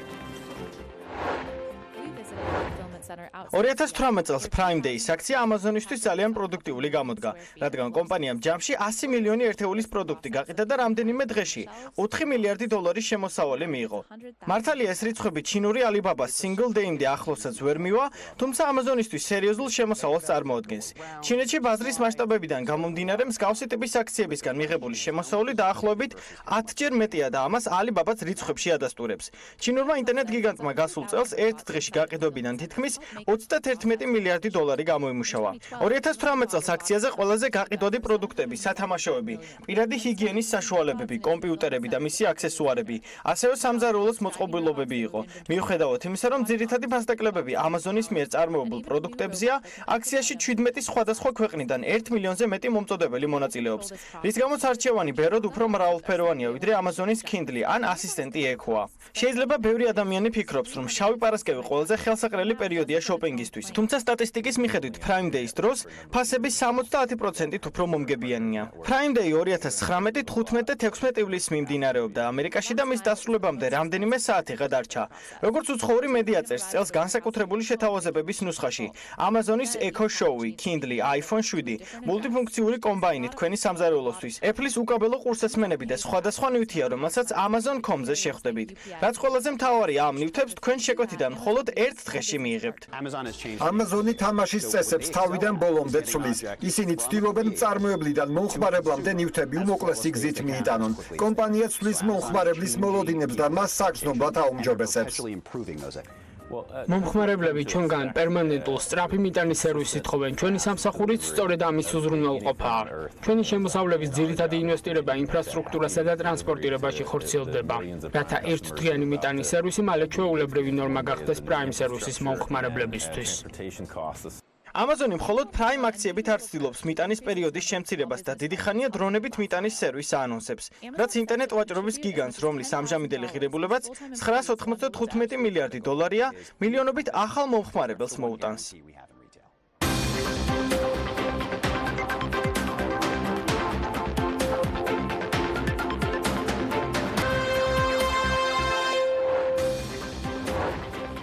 ეკონომიკური საქმიანობის წახალისების მიზნით 2015 წლიდან დღემდე ეგრეთ წოდებული მთის კანონით გათვალისწინებული საგადასახადო შეღავათებით 300-ზე მეტმა საწარმომ და 20,000-ზე მეტმა პირმა ისარგებლა. ანაკლიის ფესტივალი ბიუჯეტიდან 2,549,600 ლარი დაფინანსდება. თბილისში ახალი 18 და 24 მეტრიანი ავტობუსების შემოყვანა და მიკროავტობუსების პარკის განახლებაა დაგეგმილი. მარკეთილში მრავალფუნქციური საზოგადოებრივი ცენტრის ასაშენებლად კი 11 მილიონი დაიხარჯება. ბიზნეს სიახლეებით დაუბრუნდით საქმიანი დილის ეთერში. ქუთაისის შემუვლითი სამტრედიის გზის ახალი ორზოლიანი მონაკვეთის მშენებლობა მომავალი წლის ბოლომდე დასრულდება. მთავრობის ადმინისტრაციის ინფორმაციით ახალი ორი ზოლის აშენებით ქუთაისის შემუვლითი სამტრედიის გზაზე მოძრაობა ორივე მიმართულებით ცალმხრივი გახდება. შქაროსნული ავტომაგისტრალის სხვა მონაკვეთებისგან განსხვავებით, ამ გზის მშენებლობამ სახელმწიფო ბიუჯეტიდან არის სრულად დაფინანსებული. პროექტის ჯამური ღირებულება კი 200 მილიონ ლარს აჭარბებს. ძალიან კარგია, რომ მშენებლობა მიდის ვადების დაცვით და უკვე 2020 წლის მეორე ნახევარში ორივე მონაკვეთის დიდი ნაწილი იქნება დამთავრებული, რაც ძალიან შეამცირებს მანძილს და ამავე დროს რა თქმა უნდა მოძრაობას გახდის უფრო უსაფრთხოს. ამასთან ერთად უკვე მზადდება ტენდერები დარჩენილ მონაკვეთებზე და აქედან გამომდინარე უკვე შესაძლებელია ითქვას, რომ 2020 წლისთვის ჩვენი ავტომაგისტრალი, რომელიც მთავარი პროექტია ჩვენი ინფრასტრუქტურის განვითარების, იქნება სრულ რეჟიმში. ტენდერი ისე ავაგეთ, რომ ქართულ კომპანიებს ქონოდათ მეტი შესაძლებლობა ამ პროექტში მიეღოთ მონაწილეობა და 4-დან 3 ლოდზე ქართული კომპანია მუშაობს. ძალიან კარგი პროგრესი გვაქვს. უკვე შემდეგი წლისთვის მთლიანად ეს გზა იქნება დასრულებული. შესაბამისად ქუთაისში შევლის გარეშე შევძლებთ ამ მონაკვეთზე გზაურობას. ზემოოსიაური ჩუმათელეთის გზის მშენებლობა კი ინტენსიურ რეჟიმში გრძელდება. ისევ მთავრობის ადმინისტრაციის ინფორმაციით 14 კილომეტრიანი გზის პროექტი ორ მონაკვეთად არის აქ დაყოფილი. პირველ მონაკვეთზე სამუშაოები ვადების შესაბამისად სრულდება და მეორე მონაკვეთზე შეჩერებული სამუშაოების გასაგრძელებლად მსოფლიო ბანკთან მოლაპარაკებები მიმდინარეობს. ზემოოსიაური ჩუმათელეთის გზა ერთ-ერთი ურთულესია და ის რამდენიმე გვირაბსა და ხიდს მოიცავს. ის გვერდსუვლის ხაშურს, სურამს, ჩუმათელეთს და რიკოთის გვირაბთან მივა პირდაპირ. ეს გზა ნაგარა-ზემოოსიაურის გზის გაგრძელება უნდა გახდეს, რომელიც უკვე აშენებული 5 კილომეტრიანი გზა არის და ექსპლუატაციაში ამ პროექტის დასრულების შემდეგ შევა. პროექტის ფარგლებში 4-ზოლიანი ცემენტ-ბეტონის გზა, 21 ხიდი, 5 გვირაბი, რკინაბეტონის მიწისქვეშა გასასვლელები, ასევე წყალგამტარი მირები და სადრენაჟის სისტემები შენდება. დედაქალაქში საზოგადოებრივი ტრანსპორტის ფასი გადაიხედება, ამას თბილისის მერის სატრანსპორტო რეფორმა ითვალისწინებს. გაიზრდება თუ შემცირდება 80-50 თეთრიანი მგზავრობა მოსახლეობისათვის. ამის თქმა თბილისის მერიაში ჯერ უჭირთ. ცნობილია ის, რომ საზოგადოებრივი ტრანსპორტის ბილეთები ინტეგრირდება და თუ დღეს ავტობუსის და მეტროს ბილეთის შეძენის შემთხვევაში მეორე მგზავრობა საათნახევრის განმავლობაში უფასოა, იგივე გავრცელდება ეს მიკროავტობუსის მგზავრებისთვისაც. დღეს ჩვენ გვაქვს ინტეგრირებული გადახდის სისტემა ავტობუსებში და მეტროში, რაც იმას ნიშნავს, რომ თუ თქვა ავტობუსში გადაიხადა მგზავრმა მგზავრობის საფასური საათნახევარი გადაჯდომის შემთხვევაში მეტროში არ იქნება. ამ საათნახევრიან უფასო გადაჯდომაში ჩაერთვება ასევე მიკროავტობუსი, რაც იმას ნიშნავს, რომ ერთი გადახდით უკვე 3 სახეობის საზოგადოებრივ ტრანსპორტში შევძლებთ მგზავრობას. დეტალური გაანგარიშება ჯერ არ არის გაკეთებული, მაგრამ შემიძლია გითხრათ ერთადერთი რამ, რომ საზოგადოებრივ ტრანსპორტში დღეს რა თანხაც იკრიბება მგზავრებიდან, იგივე თანხა მოიკრიბება მომავალშიც. ანუ არ მოხდება უფრო მეტი თანხის ამოღება მგზავრებიდან, ვიდრე ეს ხდება დღეს. ანუ დაიწერს ტარიფი თუ აიწერს? საშუალო, ნახეთ, ეხლავე გეტყვით, მოხდება შეწონილი ტარიფის განსაზღვრა, რომელზეც ჯერ არავინ არა ვართ მზად რომ თქვათ რა მოუვა ამ ციფრებს. გარდა ბილეთების ინტეგრირებისა, ცნობილი გახდა ისიც, რომ თბილისში არსებული ყვითელი მიკროავტობუსების ჩანაცვლება უნდა მოხდეს. თბილისის მერმა და მისმა მოადგილებმა გუშინ თქვეს, რომ კერძო კომპანია თბილისის მიკროავტობუსთან მოლაპარაკებები მიმდინარეობს. ცნობილია პირველ ეტაპზე მხოლოდ ის, რომ მიკროავტობუსები ასე მრავლად ქალაქში აღარ ივლიან და იქნება მთლიანი სამარშრუტო სქემა, რომელშიც მათ შორის მიკროავტობუსებიც ინტეგრირდებიან. 2011 წელს იქნა მიკროავტობუსები შემოყვანილი და დღეს მათი მდგომარეობა კრიტიკას ვერ უძლებს, არის უმძიმესი და ყველანაირი რესურსები ამ მიკროავტობუსებს ამოწურული აქვს. შესაბამისად ჩვენ ვაწარმოებთ მოლაპარაკებებს ამ კერძო კომპანიასთან, რომ მოხდეს მიკროავტობუსების ჩანაცვლება და ეს მართლაც ასე იქნება. ჩვენ ამ საქმეს ბოლომდე მივიყვანთ. მიკროავტობუსები ყველამ კარგად იცით ეკუთვნის კომპანიას, კერძო კომპანიას, რომელიც 2011 წლიდან ფლობს რამდენიმე ნებართვას და შესაბამისად ტრანსპორტის რეფორმის ფარგლებში ამ კომპანიასთან გვაქვს ჩვენ წამოწყებული მოლაპარაკებები, იმიტომ რომ რეალურად პრაქტიკულად რეორგანიზაცია უნდა მოხდეს მიკროავტობუსების ნაწილში. თბილისში ქვათაცვენის უბნების კვლევა ჩატარდება. თამარაშვილის ქუჩაზე და რუსთავის გზატკეცილიდან ზემო ფონიჭალისაკენ მიმავალი საავტომობილო მაგისტრალის გასწვრივ ქვათაცვენის უბნების დეტალური საინჟინრო გეოლოგიური კვლევის და პროექტირების სამუშაოების საპროექტო დოკუმენტაციის შედგენისათვის ტენდერი გამოცხადდა. სატენდერო დოკუმენტების მიხედვით წინადადებების მიღება უკვე დაწყებულია და ის 19 ივლისს დასრულდება. შესყიდვის სავარაუდო ღირებულება კი 60,000 ლარია. სატენდერო დოკუმენტაციის მიხედვით დავალების მიზანი არის, რომ დეტალური საინჟინრო გეოლოგიური და ჰიდროგეოლოგიური კვლევის საფუძველზე საინჟინრო გეოლოგიური ანგარიში გაიცეს, რომელშიც მოცემული იქნება ქვათაცვენის მოქმედების თვისობრივი და რაოდენობრივი ანალიზი, მისი შემდგომი დინამიკის პროგნოზირებისათვის. გარდა ამისა, გაიცემა დასკვნები და რეკომენდაციები, რაც საფუძვლად დაედება სათანადო ქვათაცვენის საწინააღმდეგო ღონისძიებების საპროექტო დოკუმენტაციის შედგენას. თბილისის მერიამ მშენებლობის ნებართვის გაცემის პროცესში წყალარინების სისტემის დაერთების სავალდებულო რეჟიმის შექმნაზე იწყებს მუშაობას. ამასთან დაკავშირებით მთავრობის ხდომაზე კახაკალაძემ ისაუბრა. ის აღნიშნავს, რომ მშენებლობის ნებართვის გაცემის დროს კონკრეტულ სამშენებლო ობიექტს უნდა ჰქონდეს წყალარინების სისტემის საკანალიზაციო სისტემაზე დაერთების პროექტი. არ იყო ვალდებულება წინასწარ შეეთანხმებინათ საკანალიზაციო სისტემაზე სამშენებლო ობიექტების დაერთების საკითხი. ეს საბოლოოდ იწვევდა იმას, რომ სხვადასხვა მშენებლობის დროს წყალარინები ერთებოდა არა ამ ქსელზე, არამედ სანიაღრო სისტემაზე და რაც სერიოზულ პრობლემას წარმოადგენდა ეს მტკვარში ჩაედინებოდა მიუხედავად იმისა რომ კომპანია GVP-მ დააყენა და გამართული აქვს გაწმენდის სისტემა კანალიზაცია სანიაღროებიდან ჩაედინებოდა მტკვარში რაც ძალიან მძიმეა გლობალიზაციის და სტრატეგიის ესპანურმა ცენტრმა ჭკვიანი ქალაქების მე-6 ინდექსი Cities in Motion 2019 გამოაქვეყნა. ეს რეიტინგი აფასებს მსოფლიოს სხვადასხვა ქალაქების ცხოვრების ხარისხს და განვითარების დონეს. საერთო ჯამში კი რეიტინგი 174 ქალაქს აერთიანებს, სადაც 74 დედაქალაქია.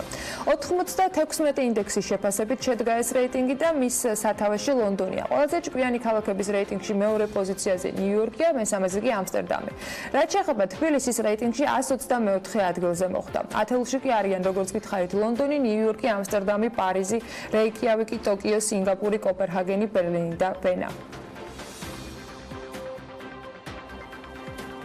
დაცვის პოლიცია კერძო დაცვით კომპანიებს ვეღარ შეამოწმებს. შინაგან საქმეთა სამინისტრომ ახალი მარეგულირებელი დოკუმენტი შექმნა. ეს კი მას შემდეგ, რაც კერძო დაცვითი კომპანიების სარჩელის საფუძველზე საკონსტიტუციო სასამართლომ არაკონსტიტუციურად ცნო დაცვის პოლიციის დეპარტამენტის მიერ ერთდროულად დაცვითი საქმიანობის განხორციელება და კომპანიების კონტროლიც.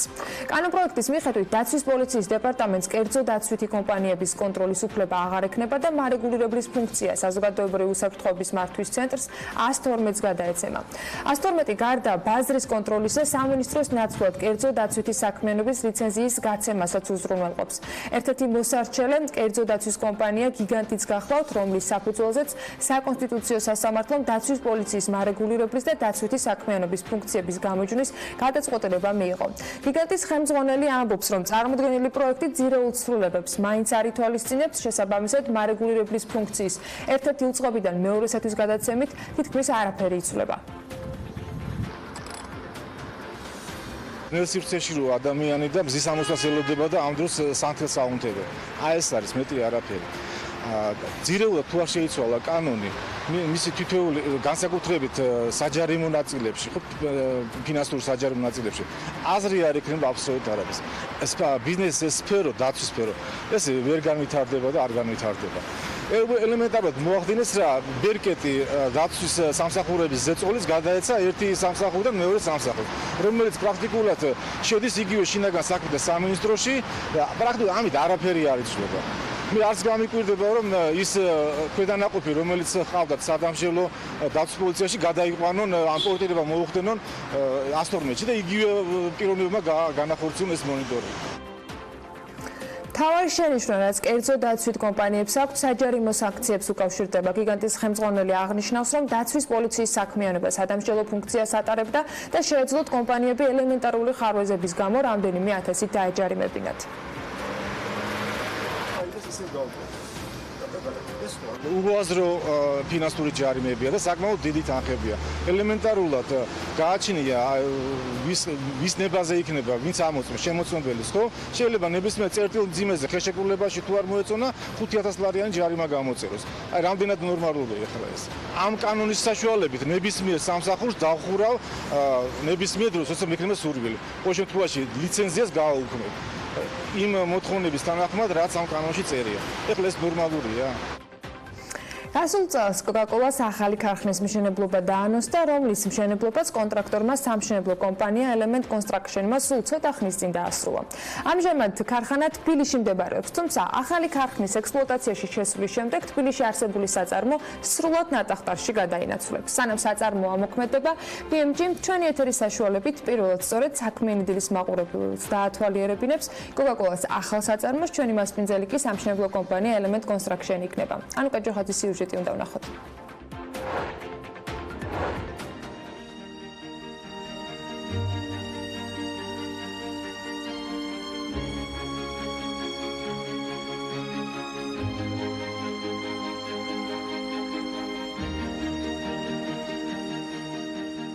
კოკაკოლას პირველი ბოთლი საქართველოში 1993 წელს ჩამოისხა.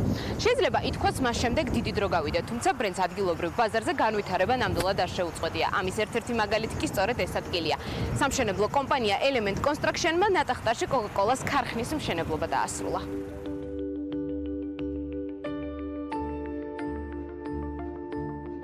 ეს ის ახალი საწარმოა, სადაც Coca-Cola-ს ბრენდის ქართველი მესვეურები ტექნოლოგიური სასწაულის მოხდენას აანონსებენ. სამშენებლო კომპანია Element Construction-მა Coca-Cola-ს ახალი ინოვაციური საწარმოს მშენებლობა უკვე დაასრულა. პროექტის მასშტაბურობიდან გამომდინარე შეგვიძლია თავისუფლად ვთქვათ, რომ ეს ქარხანა არა მარტო ადგილობრივი, არამედ რეგიონული მნიშვნელობისაა. სამშენებლო სამუშაოებზე უფრო მეტი ინფორმაცია Element Construction-ის მენეჯმენტისგან მოვისმინეთ, რომლის წარმომადგენლებმაც ადგილზე ერთგვარი გიდობა გაგვიწიეს. პროექტირებიდან სამშენებლოს ციკლის ბოლო ეტაპამდე სამუშაოები შეასრულა Element Construction-მა. ეს იყო ჩვენი კომპანიისთვის ერთი მსხვილი გამოწვევა მსოფლიო ბრენდთან თანამშრომლობისა, მაგრამ გამომდინარე იქიდან, რომ ჩვენი კომპანია ფეხს უწყობს მსოფლიოში მიმდინარე ყველა ინოვაციურ სიახლეებს სამშენებლო ინდუსტრიაში და გამომდინარე იქიდან, რომ ჩვენ ყავს საზღვარგარეთ გადამზადებული კადრები და სწორი მენეჯმენტი, ჩვენ თავი გავართვით ყოველივე ამას წარმატებით. ამ ყველაფერმა საშუალება მოგცა ყოფილიყავით რეგიონში ერთ-ერთი ყველაზე მნიშვნელოვანი პროექტის Coca-Cola-ს ქარხნის მშენებლობის ავტორები. მსოფლიო ბრენდის Coca-Cola-ს ქარხანა, რომლის მშენებლობაც ნატახტაში უკვე დასრულდა, 18500 კვადრატულ მეტრ საწარმოო და სასაწყობე შენობას, 760 კვადრატულ მეტრ ქარხნის შიდა საოფისე ფართს, ლაბორატორიასა და სხვა ტექნიკურ ფართებს აერთიანებს. საწარმო სრულიად ადაპტირებულია სპეციალური საჭიროების მქონე პირებისთვისაც. როგორც Element Construction-ის მენეჯმენტი ამბობს, მშენებლობის პროცესში 150 ადამიანი დასაქმდა. მთლიანობაში Coca-Cola-ს ქარხანა არის განაშენიანებული 5 გექტარ ტერიტორიაზე და ფაქტობრივად მაქსიმალურად გვაქვს ათვისებული თლიანად ეს ტერიტორია. შენობაში მოხდა რკინაბეტონის იატაკის მოწყობა, თანამედროვე საწარმოო იატაკის, ეს არის პოლიმერული და ეპოქსიდური იატაკები, რაზეც უნდა მოხდეს ჩამოსხმის ხაზის განთავსება და საზღვაო მეურნეობა. აგრეთვე შენობას გააჩნია დასატვირთი მისადგომები, რომელიც გარის გათვლილი დაახლოებით 10 მანქანაზე ერთდროულად, რაც ძალიან დიდი გამტარუნარიანობით აღინიშნება.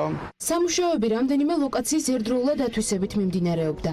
მშენებლობის პროცესში კი კომპანიისთვის უმნიშვნელოვანეს მიმართულებას უსაფრთხოება წარმოადგენდა, რომელსაც კომპანიის უსაფრთხოების დეპარტამენტი აკონტროლებდა. იქიდან გამომდინარე, რომ სამუშაო პერიმეტრი იყო 18500 მეტრი, ჩვენი მთავარი გამოწვევა იყო მეტალოკონსტრუქცია და სენდვიჩ პანელის მონტაჟი, რომლის სამონტაჟო სამუშაოები მიმდინარეობდა დაახლოებით 14 მეტრის სიმაღლეზე. ისევე როგორც სიმაღლეზე მუშაობას, სამუშაოების თითოეულ ციკლში შრომის უსაფრთხოების ნორმები იყო მაქსიმალურად დაცული. სამუშაოს გაწერილ დროში დასრულება, მაღალი ხარისხი და თავარია უსაფრთხოების ნორმების მაქსიმალური დაცვა. ეს ზუსტად ის პრინციპებია, რის გამოც Coca-Cola Bottles Georgia-მ Element Construction-ს ანდო აღნიშნული პროექტის სრული სპექტრის მშენებლობა. საწარმოს მშენებლობის დასრულების შემდეგ Element Construction-ი Coca-Cola-ს სათავო ოფისსაც ააშენებს. სამშენებლო სამუშაოები ნატახტაში ქარხნის ტერიტორიაზე უკვე მიმდინარეობს. ამასთან ადგილზე მოხდება 15000 კვადრატული მეტრი ტერიტორიის კეთილმოწყობა, რომელიც გამწვანებასთან ერთად საპარკინგო ზონის მოწყობასაც გულისხმობს. დიდი ამბები ელოდება საქართველოს Coca-Cola და მის შემქმნელები არასდროს ისვენებდნენ ამ დროის განმავლობაში და დარწმუნებულია, რომ საინტერესო სიახლეები იქნება. ამ სიუჟეტის შემდეგ 22 საუკუნეში სამოგზაურო თავადაც წავიდა მასპინძლობა საქმიანი დილის მაყურებლებისათვის კი მშენებელმა კომპანია თითქმის დასრულებული მშენებლობის მეპატრონესთან ერთად გაგვიწია. მოკლედ Coca-Cola-ს მომავალი სამფლობელო საქართველოში თემურ ჭყონიას გეგმები და Element Construction-ი მუხრანის ველიდან. მორჩა ქარხანა. არა გასწორა მორჩა. მშენებლობა მორჩა. სამწინვალეა, აი შოქში ვარ უბრალოდ. შოქში ჯერ დამთავრებული არ არის ყველაფერი, მაგრამ ჯამში იქნება არაჩვეულებრივი. რაღაცა ხო რენდერებს და დაგეგმილს და იმას შორის რომ გონია რომ საერთოდ განსხვავება არ არის. სხვა აღარ არის, იმიტომ რომ არც გარედან ჩანს ესე თქვენთანაც ოფისში რაც ვნახე, ესეთი რამ საერთოდ ვერ წარმომიდგენთ, ძალიან დიდი მასშტაბია. ან შარაგაკეთდა. სათავო როგორ ადევნებს თვალყურს ამ ამბავს? ანუ იციან? რა თქმა უნდა, მთელი პროექტირება შეთანხმებულია თვითონ Coca-Cola-ის ჯგუფთან, რომელიც ეს არის ფრანგული ჯგუფი, რომელიც მთელ მსოფლიოში აკეთებს Coca-Cola-ის ქარხნებს და მთელი ეს პროექტირება, განლაგება, ოპტიმიზაცია, სწორი ხარჯების ოპტიმიზაცია, მთლიანი ელექტროობა, ორთქლი, გაზი, რა ვიცი, ყველაფერი არის ოპტიმიზურად ოპტიმიზირებული ისე გაწერილი, რომ ზედმეტ დანახარჯი არ იყოს, ხარისხია, რა თქმა უნდა, ძირითადი ჯერ იწერება სათაური ხარისხი და მე არის ჩამონათვე როგორ უნდა მიხვიდე ამ ხარისხამდე რა. სანამ გიუგის თვითონ ეს მშენებლებიც ამათი არჩეულია, ესე ვთქვათ, ის მარტო აი ეგ იყო ჩემი კითხვა. რა თქმა უნდა, იმიტომ რომ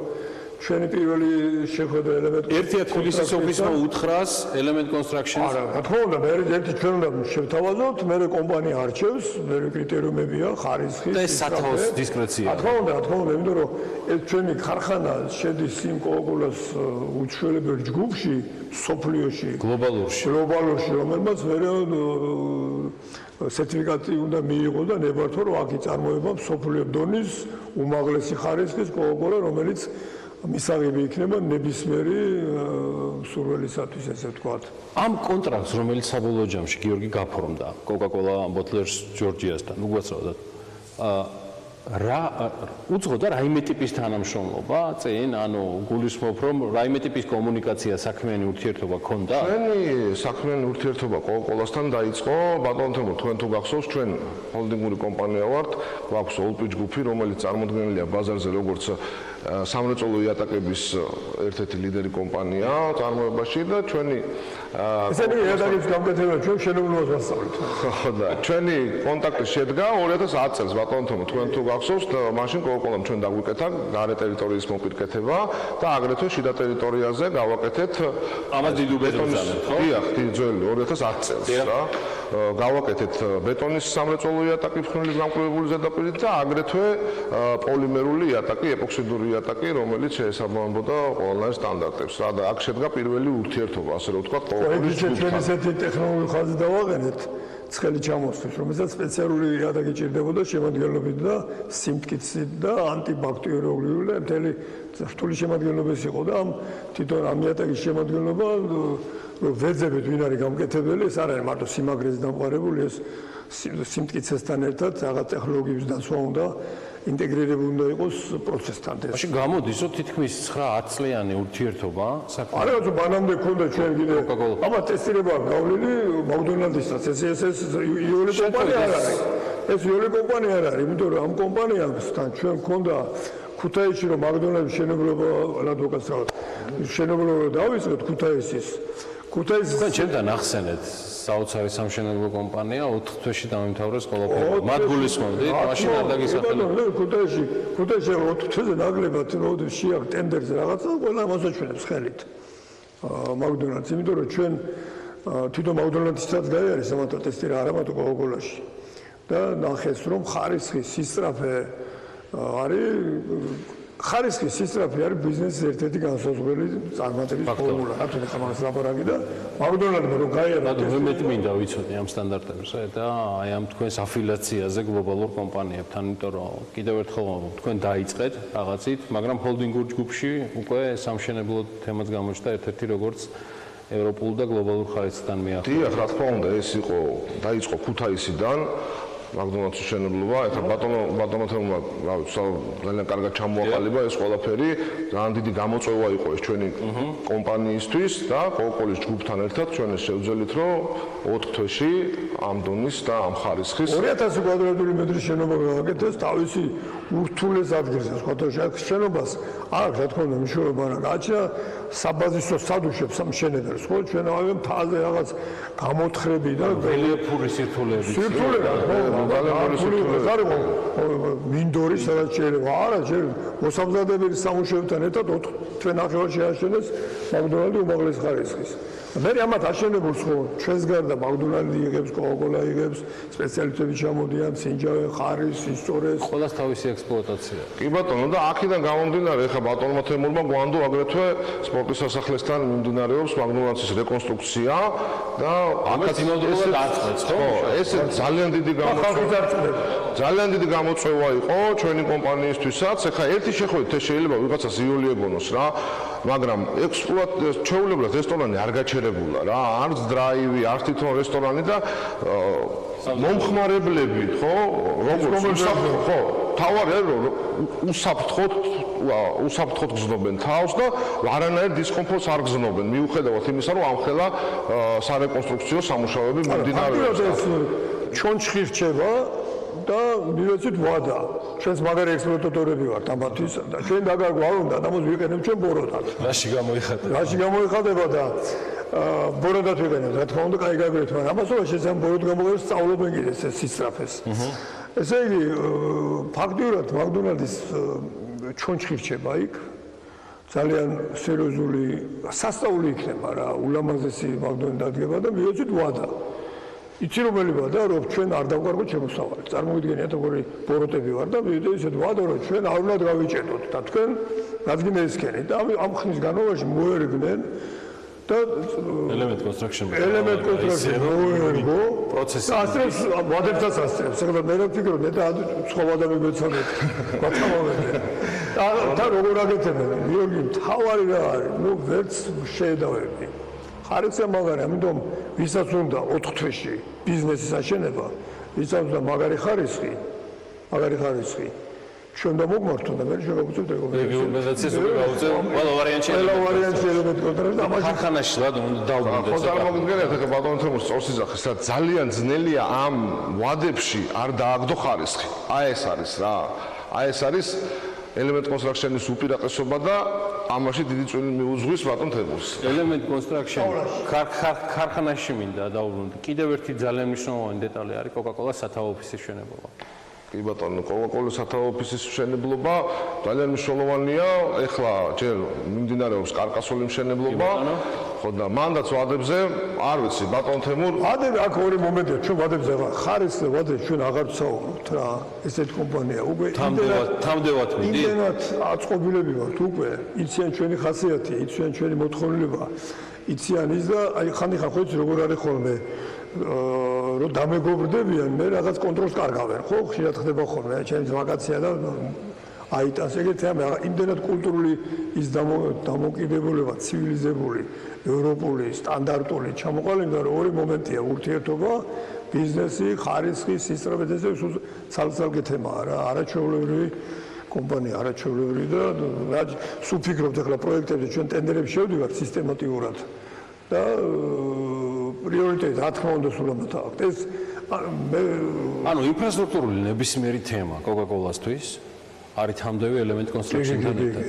ეს არის მთავარი რეკომენდაცია. ჩვენ რას იღებთ თავს გამომდინარე ამ აფილიაციისთან Coca-Cola-სთან, გლობალურ კომპანიასთან, რომელიც ჩემდა სამწუხაროდ საქართველოში ბევრი არ არის. ჩვენ ვიღებთ ძალიან დიდ გამოცდილებას, ძალიან დიდ რეკომენდაციას. ხა ბატონმა თემურმა რაც თქვა, ეს მარტო ეს რადგან ჩვენ ვაცნობთ სტანდარტებს, მსოფლიო სტანდარტებს, აი დიდი ქარხნების სტანდარტები იციან ამათმა. იციან ამ კომპანიამ იცის სტანდარტი, როგორ უნდა აშენდეს მსოფლიო დონის და ეს სტანდარტები ჩვენი მიცემული არ არის. ეს სტანდარტები არსებობს თელ მსოფლიოში, უბრალოდ ჩვენ რეკომენდაციას ვიღებთ. როგორც არის მაკდონალდი, Coca-Cola, წარმოგიდგენთ, ხო რა სტანდარტები იქნება ამერიკული. ვინა აშენა და მიხვა, როგორ აშენოს, რა უნდა შეურაფერები უნდა იყოს და ყველაფერი რა. კი ბატონო, ხო, ჩვენ რა ვიცი, ვცდილობთ რომ ამ სტანდარტებს არ ჩამოვრჩეთ, რა თქმა უნდა, ეს ანუ მოიტანა თუ არა პორტფელში დამატება ეს გამოიხატებაა. ისე მე ხარ ვცდილობ, რომ Coca-Cola-ის ქარხნების მშენებლობა საუბარი სადაც იქნება, სერიოზულ ქვეყნებში, სერიოზული ჩვენ გავიდეს ქართული element construction-ი გარ. რა თქმა უნდა, შეუძლია. აი მაგალითად ერთი ამათთვის არ მეთქვი, ერთი 20 დღეა თურქეთში მშენებლობა მიდის Coca-Cola-ის ერთ-ერთი რაღაც განშტოების და ზეგ ჩამოდის ერთი გურკანია გვარად, ჩამოდის უნდა დახოს და შესაძლებელია დაიყვანონ ესე და აშენონ. ესე თემი აბა როგორ შენ აბა როგორ ჩამოდის ჩვენთან უკრაინელი როგორ ჩამოდის იტალიელი როგორ ჩამოდის თურქები აშენებენ ჩვენთან ჩვენ რატო აშენებენ ჩვენ ხო პრობლემაა ხო რა თქმა რა პრობლემაა ანუ element construction-ი რომ უბრალოდ დაპორტირდეს რომელიღაცა ნებისმიერ ქვეყანაში იმწოდნი პრობლემა არ არის არანაირი პრობლემა არ არის ეგ ისედაც ყაზახეთში მაგალითად ჩვენ გვიმუშავია იქ პორტფელის დგენელი არის უკვე უცხოეთი ეხლა როგორც კი ამას ჩავწერთ ამათ იმაში ჩვენ თვითონ დავიწყებთ ამათ პიარს როგორც კი გავალთ ბოლოში რომ Coca-Cola-ის თელ სისტემას მოვუძებთ რამდენ ხანში ააშენეს რა ხარისხი იყო ეს რომ და ისინი ჩადებენ მე თავის რისერჩში სადაც როცა დაიწყებენ შეფასებების აღებას და ხარისხის ფასების შემდეგ უეჭველი მივართავენ ამათ მეტი მინდა პორტფელთან დაკავშირებით ვიცოდე კომპანიის, რომელიც აი ამ წლების განმავლობაში არის დაგროვებული. ზოგადად Element Construction არის კომპანია, რომელსაც რამოდენიმე მიმართულება აქვს რა.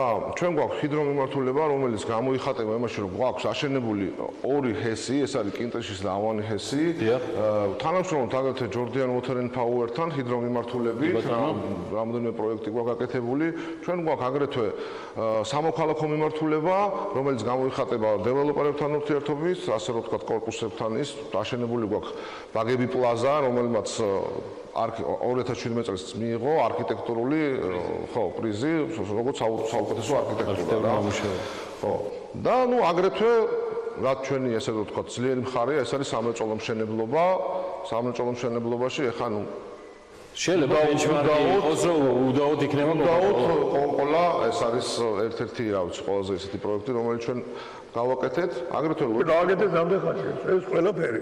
გააკეთდა 9 თვეში.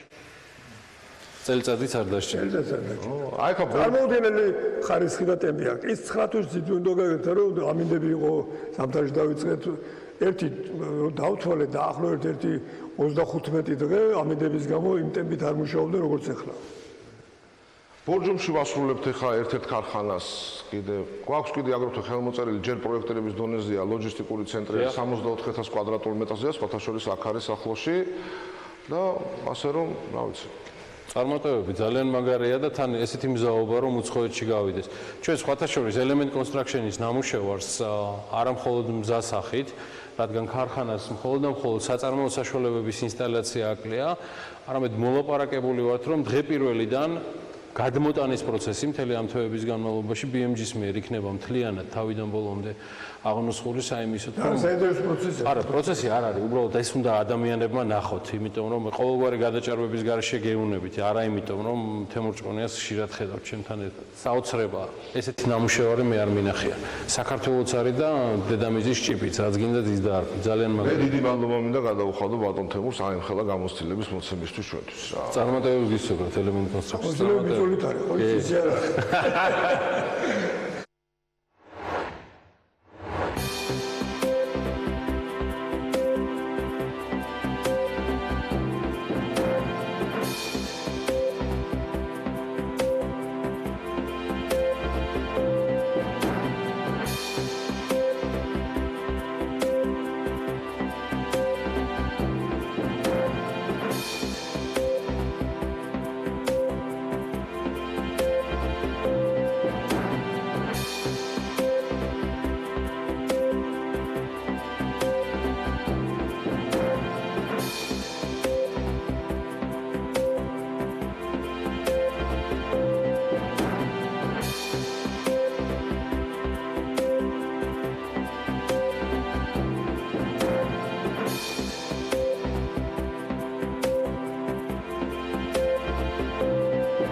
ევროკავშირის ქვეყნების საგარეო საქმეთა მინისტრებმა მხარი თურქეთის წინააღმდეგ სანქციებს გეოლოგიური დაზვერვის წარმოებისათვის დაუჭირეს, რომელსაც თურქეთი კვიპროსზე აწარმოებს. ამ დოკუმენტის თანახმად ევროკავშირი ანკარას ფინანსურ მხარდაჭერას შეუმცირებს და საჰაერო გადაზიდვებთან დაკავშირებით მოლაპარაკებებსაც შეაჩერებს. ევროკავშირის ქვეყნების სხვა სახის შემსრულ დავიზომების შემოღებასაც არ გამორიცხავენ იმ შემთხვევაში, თუ თურქეთი განაგრძობს კვიპროსის სუვერენული უფლებების უგულებელყოფას. სანქციების შესაძლოა ამოქმედეს ფიზიკური და იურიდიული პირების კომპანიისადმი, რომლებიც უშუალოდ იღებენ მონაწილეობას ამ ბურღვით სამუშაოებში. დღეს საქართველოში არსებული ეკონომიკური თუ პოლიტიკური კრიზისების ფონზე თურქეთთან დაკავშირებული სანქციები ჩვენთვისაც არანაკლებ მნიშვნელოვანი საკითხია, თუმცა ახლა საერთაშორისო ჭრილში უფრო მეც რას ნიშნავს ეს სანქციები, რა პრობლემები შეიძლება შეექმნას თურქეთს და რა შეიძლება თურქეთმა ამ სანქციების გამო გადაწყვეტილებად მიიღოს. ბუკა პეტრიაშვილი BMG-ის საერთაშორისო მიმოხილველი გვეტყვის დეტალურად ბუკა დილავშტების საფრთხე. მოგესალმებით, ანა ბეჭდა. რას ბურღავს თურქეთი? თურქეთი ბურღავს აფროდიტას და აფროდიტა არის საბადო, გაზის საბადო, რომელიც არის აღმოსავლეთ ხმელთაშუა ზღვაში. მთელი პრობლემა იმაშია რეალურად და საფუძველი ამ ასე ვთქვათ შეშფოთების არის ის, რომ ეს არის მიმდებარე ჩtildeოეთ კვიპროსის, რომელიც არის კვიპროსელი თურქებით დასახლებული და ვიცით ის არსებული ვითარება, რომელიც არის სამხრეთსა და ჩtildeოეთ შორის კვიპროსის კუნძულზე წლების უკვე 10 წლეულების მანძილზე. თურქეთმა მაისში დაიწყო აფროდიტას ბურღვა, მაშინ როდესაც უკვე ჩამოყალიბებული იყო გარკვეული პროექტები იყო განსაზღვრული საბერძნეთის, კვიპროსის და ისრაელის სამხრივი თანამშრომლობით უნდა ყოფილიყო ისტმედ ასე ქვია მილსადენის პროექტს, რომელმაც წესით ამ საბადოდან გაზი უნდა მიაწოდოს ევროპულ ბაზრებს, ასევე მოწვეული იყო უკვე ესეთი ცნობილი იტალიური, ბრიტანული კომპანიები ნავთობის და გაზის სფეროდან, რომელთა შესვლა მიახლოებაც კი შეუძლებელი გახდა, იმიტომ რომ პირველი საბურღი გემი, რომელიც შევიდა ამ საბადოზე, სადაზვერვო ესე ვთქვათ და ბურღვით სამუშაოების ჩასატარებლად ესკორტირებული იყო თურქული სამხედრო გემების მიერ და ასევე ნაცვლად იმისა, რომ საერთაშორისო მოთხოვნებს დამორჩილებოდა თურქეთი და გაეყვანა ეს საბურღი გემი, უკვე მეორე გემის ცოტა ხნის წინ ასევე სამხედრო ფრეგატების ესკორტით, თურქული სამხედრო ფრეგატების ესკორტით შევიდა და დაიწყო საბურღის სამუშაოები. ამან, რა თქმა უნდა, პირველ რიგში გამოიწვია ოფიციალური ნიქოსის კვიპროსის განცხრომა, მან ასევე გამოიწვია, რა თქმა უნდა, საბერძნეთის ძალიან სერიოზული შეშფოთება და ნეგატიური დამოკიდებულება და დაიწყო კამპანია, რომელსაც ევროკავშირში აქვს ერთსულოვანი მხარდაჭერა მასთან დაკავშირებით, რომ ეს საბურღის სამუშაოები უნდა შეწყდეს და შეჩერდეს. თურქეთი თავის პოზიციას ამ ბურღვებთან მიმართებაში არ იცვლის, მათ აქვთ ერთი ძალიან მნიშვნელოვანი ინსტრუმენტი ხელში, რომელიც აღიარებულია ექსპერტული წრეების, პოლიტიკოსების მიერ, დიპლომატების მიერ, ეს არის სირიიდან დევნილებისთვის, ნებართვის მიცემა თურქეთში ცხოვრებაზე და ჩაკეტილი საზღვარი არ მიცემა იმის შესაძლებლობის, რომ გადავიდნენ ევროკავშირის წევრ ქვეყნებში. თუ კი თურქეთი ასეთ გადაწყვეტილებას მიიღებს, ეს გაცილებით უფრო სერიოზული პრობლემების მომტანი იქნება ევროკავშირის წევრი ქვეყნებისთვის, ამიტომაც სანქციების მიღების დროსაც და სანქციების შერჩევის დროსაც ძალიან აკურატულები იყვნენ და ძალიან ფრთხილები ევროკავშირის წარმომადგენლები, იმიტომ რომ თურქული მხრიდანაც გახმიანდა, რომ მათ აქვთ ეს შეთანხმება ევროკავშირთან სირიიდან დევნილების მიღების თაობაზე და თურქეთში შეკავების და შეჯერების თაობაზე და მართლაც ეს იქნება ღამის კოშმარი იქნება ნამდვილად თუ კი ამ გადაწყვეტილებას შეცვლის. ამიტომ ჯერჯერობით ეს სანქციები ეხება რამდენიმე თემას. ეს არის პირველი რომ შეჩერდება გაწევრიანების წინა ასეთი დახმარება, ფინანსური დახმარება გამოეყოფა თურქეთს, შემცირდება ეს გაწევრიანების წინა ფინანსური დახმარება და ახლობებით 200 მილიონამ ევრომდე არის ეს დახმარება. მეორე, საავიაციო მიმოსვლასთან დაკავშირებით წარმოებული მოლაპარაკებები შეწყდება თურქეთსა და ევროკავშირს შორის. მესამე, მაღალი მაღალი დონის ესე ვთქვათ შეხვედრები თურქეთსა და ევროკავშირის შორის სპეციალური საბჭო რომელიც არსებობს თურქეთსა და ევროკავშირის შორის გაწევრიანებასთან თურქეთის გაწევრიანებასთან დაკავშირებით წყვეტს ესე ვთქვათ შეხვედრების გრაფიკს და რეჟიმს.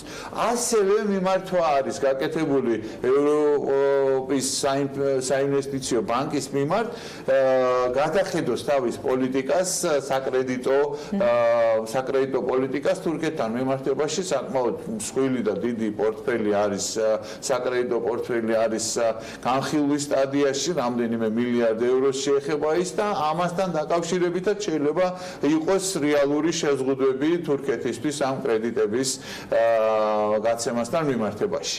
ძალიან საინტერესოა რომ ეს პირდაპირ ბმაში არის მეორე ძალიან მნიშვნელოვან ტალღასთან და ძალიან სერიოზულ კიდევ უფრო სერიოზულ და მნიშვნელოვან ტალღასთან ეს არის ამერიკის შეერთებული შტატების მხრიდან შესაძლო სანქციების დაწესება თურქეთისთვის. მოგახსენებთ რომ ამ მინისტრთა შეხვედრიდან ევროკავშირის საგარეო საქმეთა მინისტრების შეხვედრიდან საბერძნეთის ახლად არჩეული მთავრობის საგარეო საქმეთა მინისტრი გაემგზავრა ამერიკის შეერთებულ შტატებში და ბევრი მარჩიელობა არ ჭირდება ამას რომ ერთ-ერთი მთავარი თემაც რა თქმა უნდა იქნება თურქეთთან მიმართებაში სანქციების დაწესების თემაში კოორდინირება და თანამშრომლობა. არსებული ინფორმაციით ამერიკის შეერთებულ შტატებს ასევე შემუშავებული აქვს უკვე გარკვეული სანქციების პაკეტი ისიც ფინანსურ ინსტიტუტებს, ეკონომიკურ ინსტიტუტებს და ინდივიდუალურ პირებს შეეხება, მაგრამ პირველი და უმთავრესი რა თქმა უნდა ეს იქნება და ამას ღიად აცხადებენ უკვე მომავალი ამერიკის თავდაცვის მდივანი მარკ ესპერის ღიად განცხადებული იყო სენატის წინაშე შემდგარ მოსმენებზე რომ შეწყდება F-35-ების ამერიკული სამხედრო თვითმფრინავების პროგრამა თურქეთთან. რას ნიშნავს ამ პროგრამის შეწყვეტა? ეს არის ფრინავების საცნელი პროგრამის შეჩერება და ისინი უკვე ფაქტიურად გაიწვიეს ამერიკის შეერთებული შტატებიდან. მეორე აღარ მიეწოდება F-35-ები ამერიკული თვითმფრინავები თურქეთს, საკმაოდ დიდი რაოდენობა ქონდა შესყიდული თურქეთს და მესამე და ყველაზე მნიშვნელოვანი თურქეთის ეკონომიკისთვის და თურქეთისთვის ეს არის F-35-ებისთვის შესაბამისი სხვადასხვა ნაწილების დამზადება და წარმოება თურქეთში.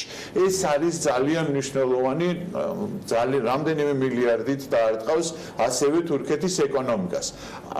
ამერიკელი კანონმდებლები არიან გაცილებით უფრო მძაფრები, რადიკალურად განწყობილები, რომ აუცილებლად შემოიღონ სანქციები. შედარებით ზომიერი გზავნილები გაახმიანა ერდოგანთან შეხვედრის დროს დონალდ ტრამპმა ცოტა ხნის წინ ოსაკაში და თურქეთის პრეზიდენტ ერდოგანს სწორედ ამის იმედი აქვს, რომ დონალდ ტრამპმა წესით არ უნდა დაუშვას სანქციების შემოღება, თუმცა არ ვარ დარწმუნებული რომ ეს პოზიცია მყარი და ბოლომდე დარჩება. ტრამპმა ცოტა ხნის წინ უკვე პირდაპირ განაცხადა რაც შეეხება F-35-ებს რომ ერთ სივრცეში ეს 400 და F-35 რომელიც აი მართლა არის სამარკო ნიშანი არის ამერიკის შეერთებული შტატების და ეს არის უმნიშვნელოვანესი ელემენტი ნატოს თავდაცვის უზრუნველყოფის კუთხით. F-35 და S-400 ერთ სიბრტყეში ვერ იქნება, ვერ იარსებებს. შეგიძლია კონდეს ერთი, შეგიძლია კონდეს მეორე, მაგრამ ორივე ერთად გამორიცხული.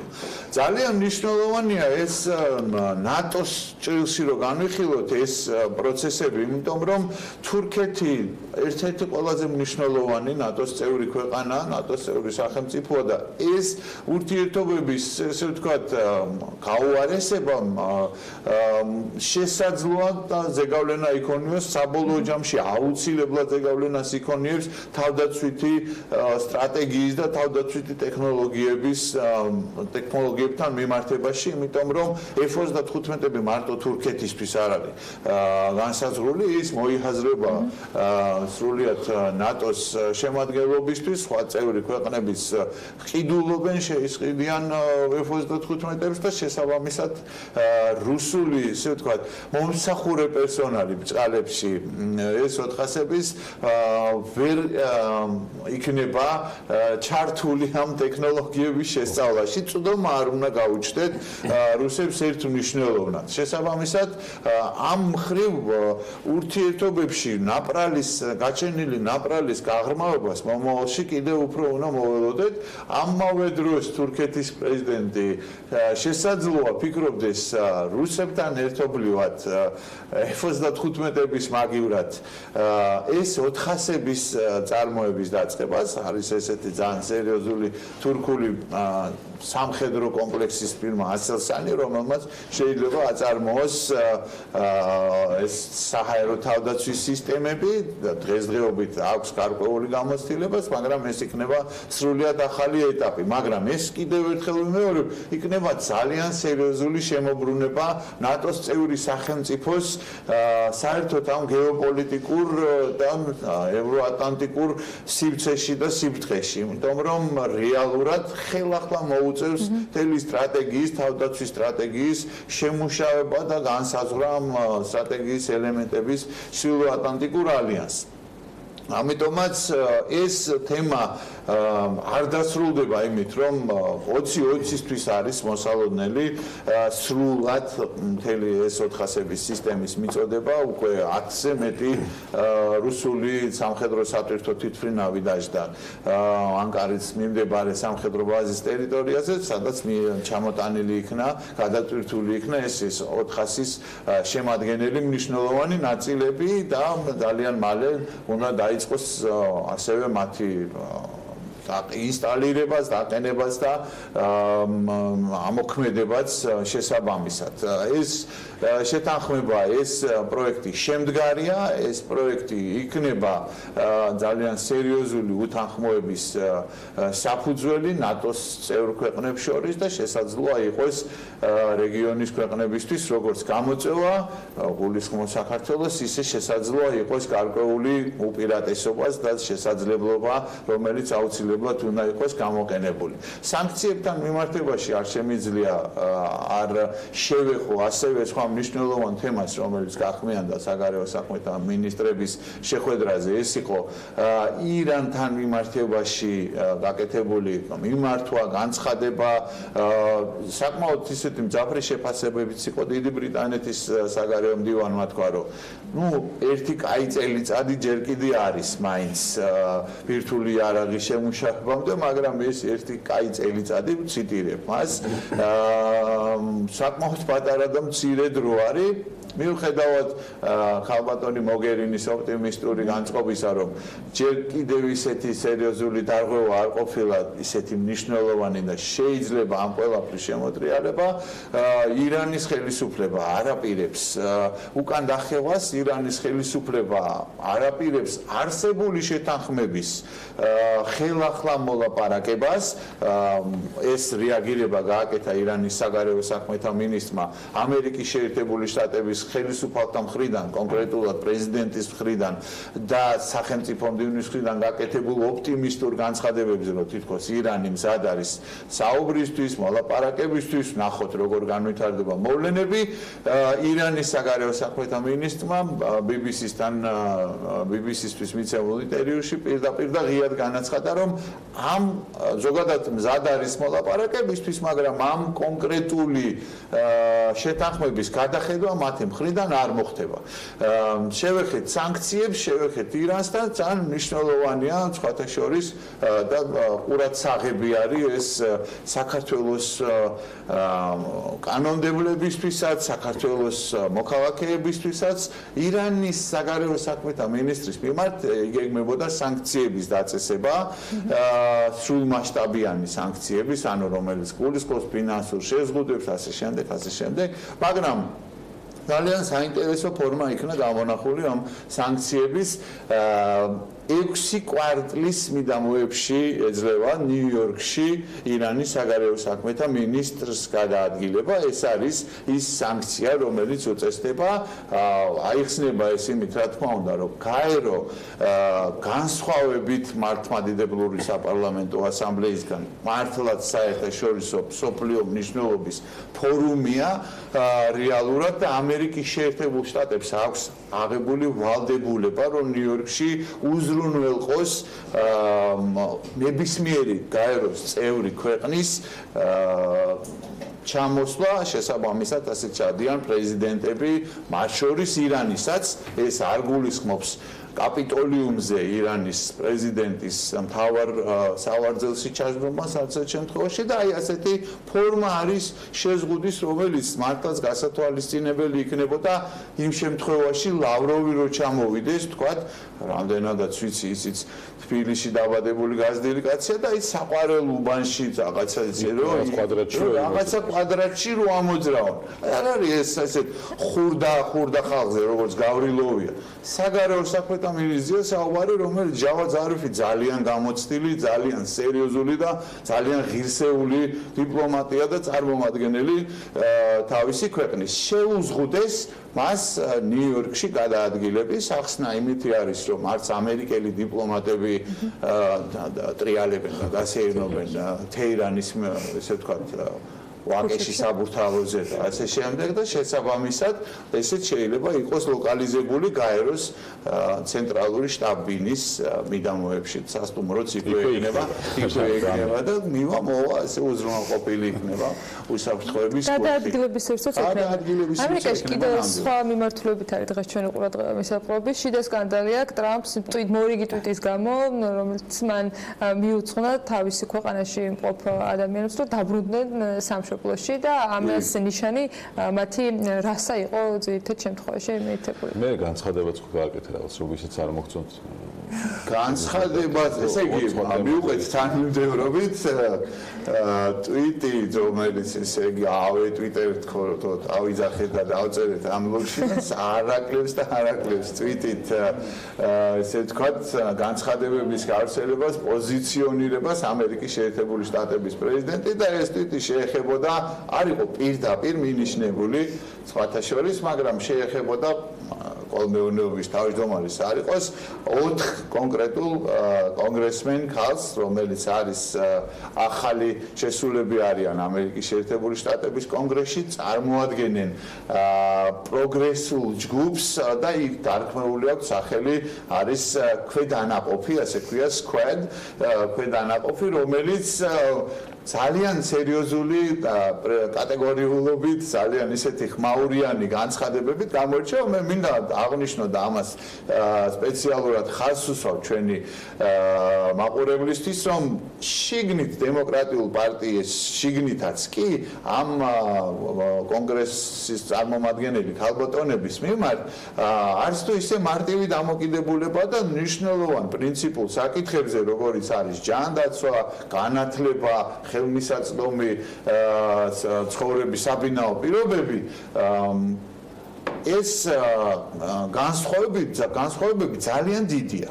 ძალიან და სერიოზული დაპირისპირებებიც იყო მათ შორის კონკრეტულ პრინციპულ საკითხებზე და ეხლა უცებ რეალურად გამოჩნდა დონალდ ტრამპის ტვიტი, რომელიც გულისხმობს, რომ ვისაც არ მოწონს აქ შეუძლია იმათ, ვინც არის მოდის სხვა ქვეყნებიდან წარმოშობით, შეუძლია ჩავიდნენ და ნახონ იქ რა დამართეს იმ ქვეყნების ლიდერებმა საკუთარ მოსახლეობას, საკუთარ ქვეყანას კარგად შეისწავლონ და მე ჩამოვიდნენ და მოყვნენ ეს ყველაფერი აქ. ამას მოყვა რა თქმა უნდა უმძაფრესი რეაქცია, არ არის ხა ეს მარტივი თემა ნამდვილად და დათვალა და ანგარიშება ძალიან სწორად ქონდა სხვათა შორის სათავისოდ გაკეთებული ამერიკის შეერთებული შტატების პრეზიდენტს ორშაბათსვე მოყვა ბრიფინგი, რომელსაც უყურებდა მთელი ამერიკის შეერთებული შტატები და ეს 4 ეგრეთ წოდებული ქვედანაყოფის წარმომადგენელი კონგრესის წევრი გახდა სახე ავტომატურად დემოკრატიული პარტიის, რაც არ გაუხარდებოდა არც ბატონ ნენსი პელოსის და არც ბატონ ჩაკ შუმერს და არც თელ დემოკრატიულ პარტიას, იმიტომ რომ წინ არის 20-20-ის არჩევნები. და ტრამპს ეს კალკულაცია და დაანგარიშებაც გაკეთებული ჰქონდა, რომ აი სოციალიზმი თუ გინდათ, აი კომუნიზმი თუ გინდათ, აგერ არის ბატონო მათი სახე.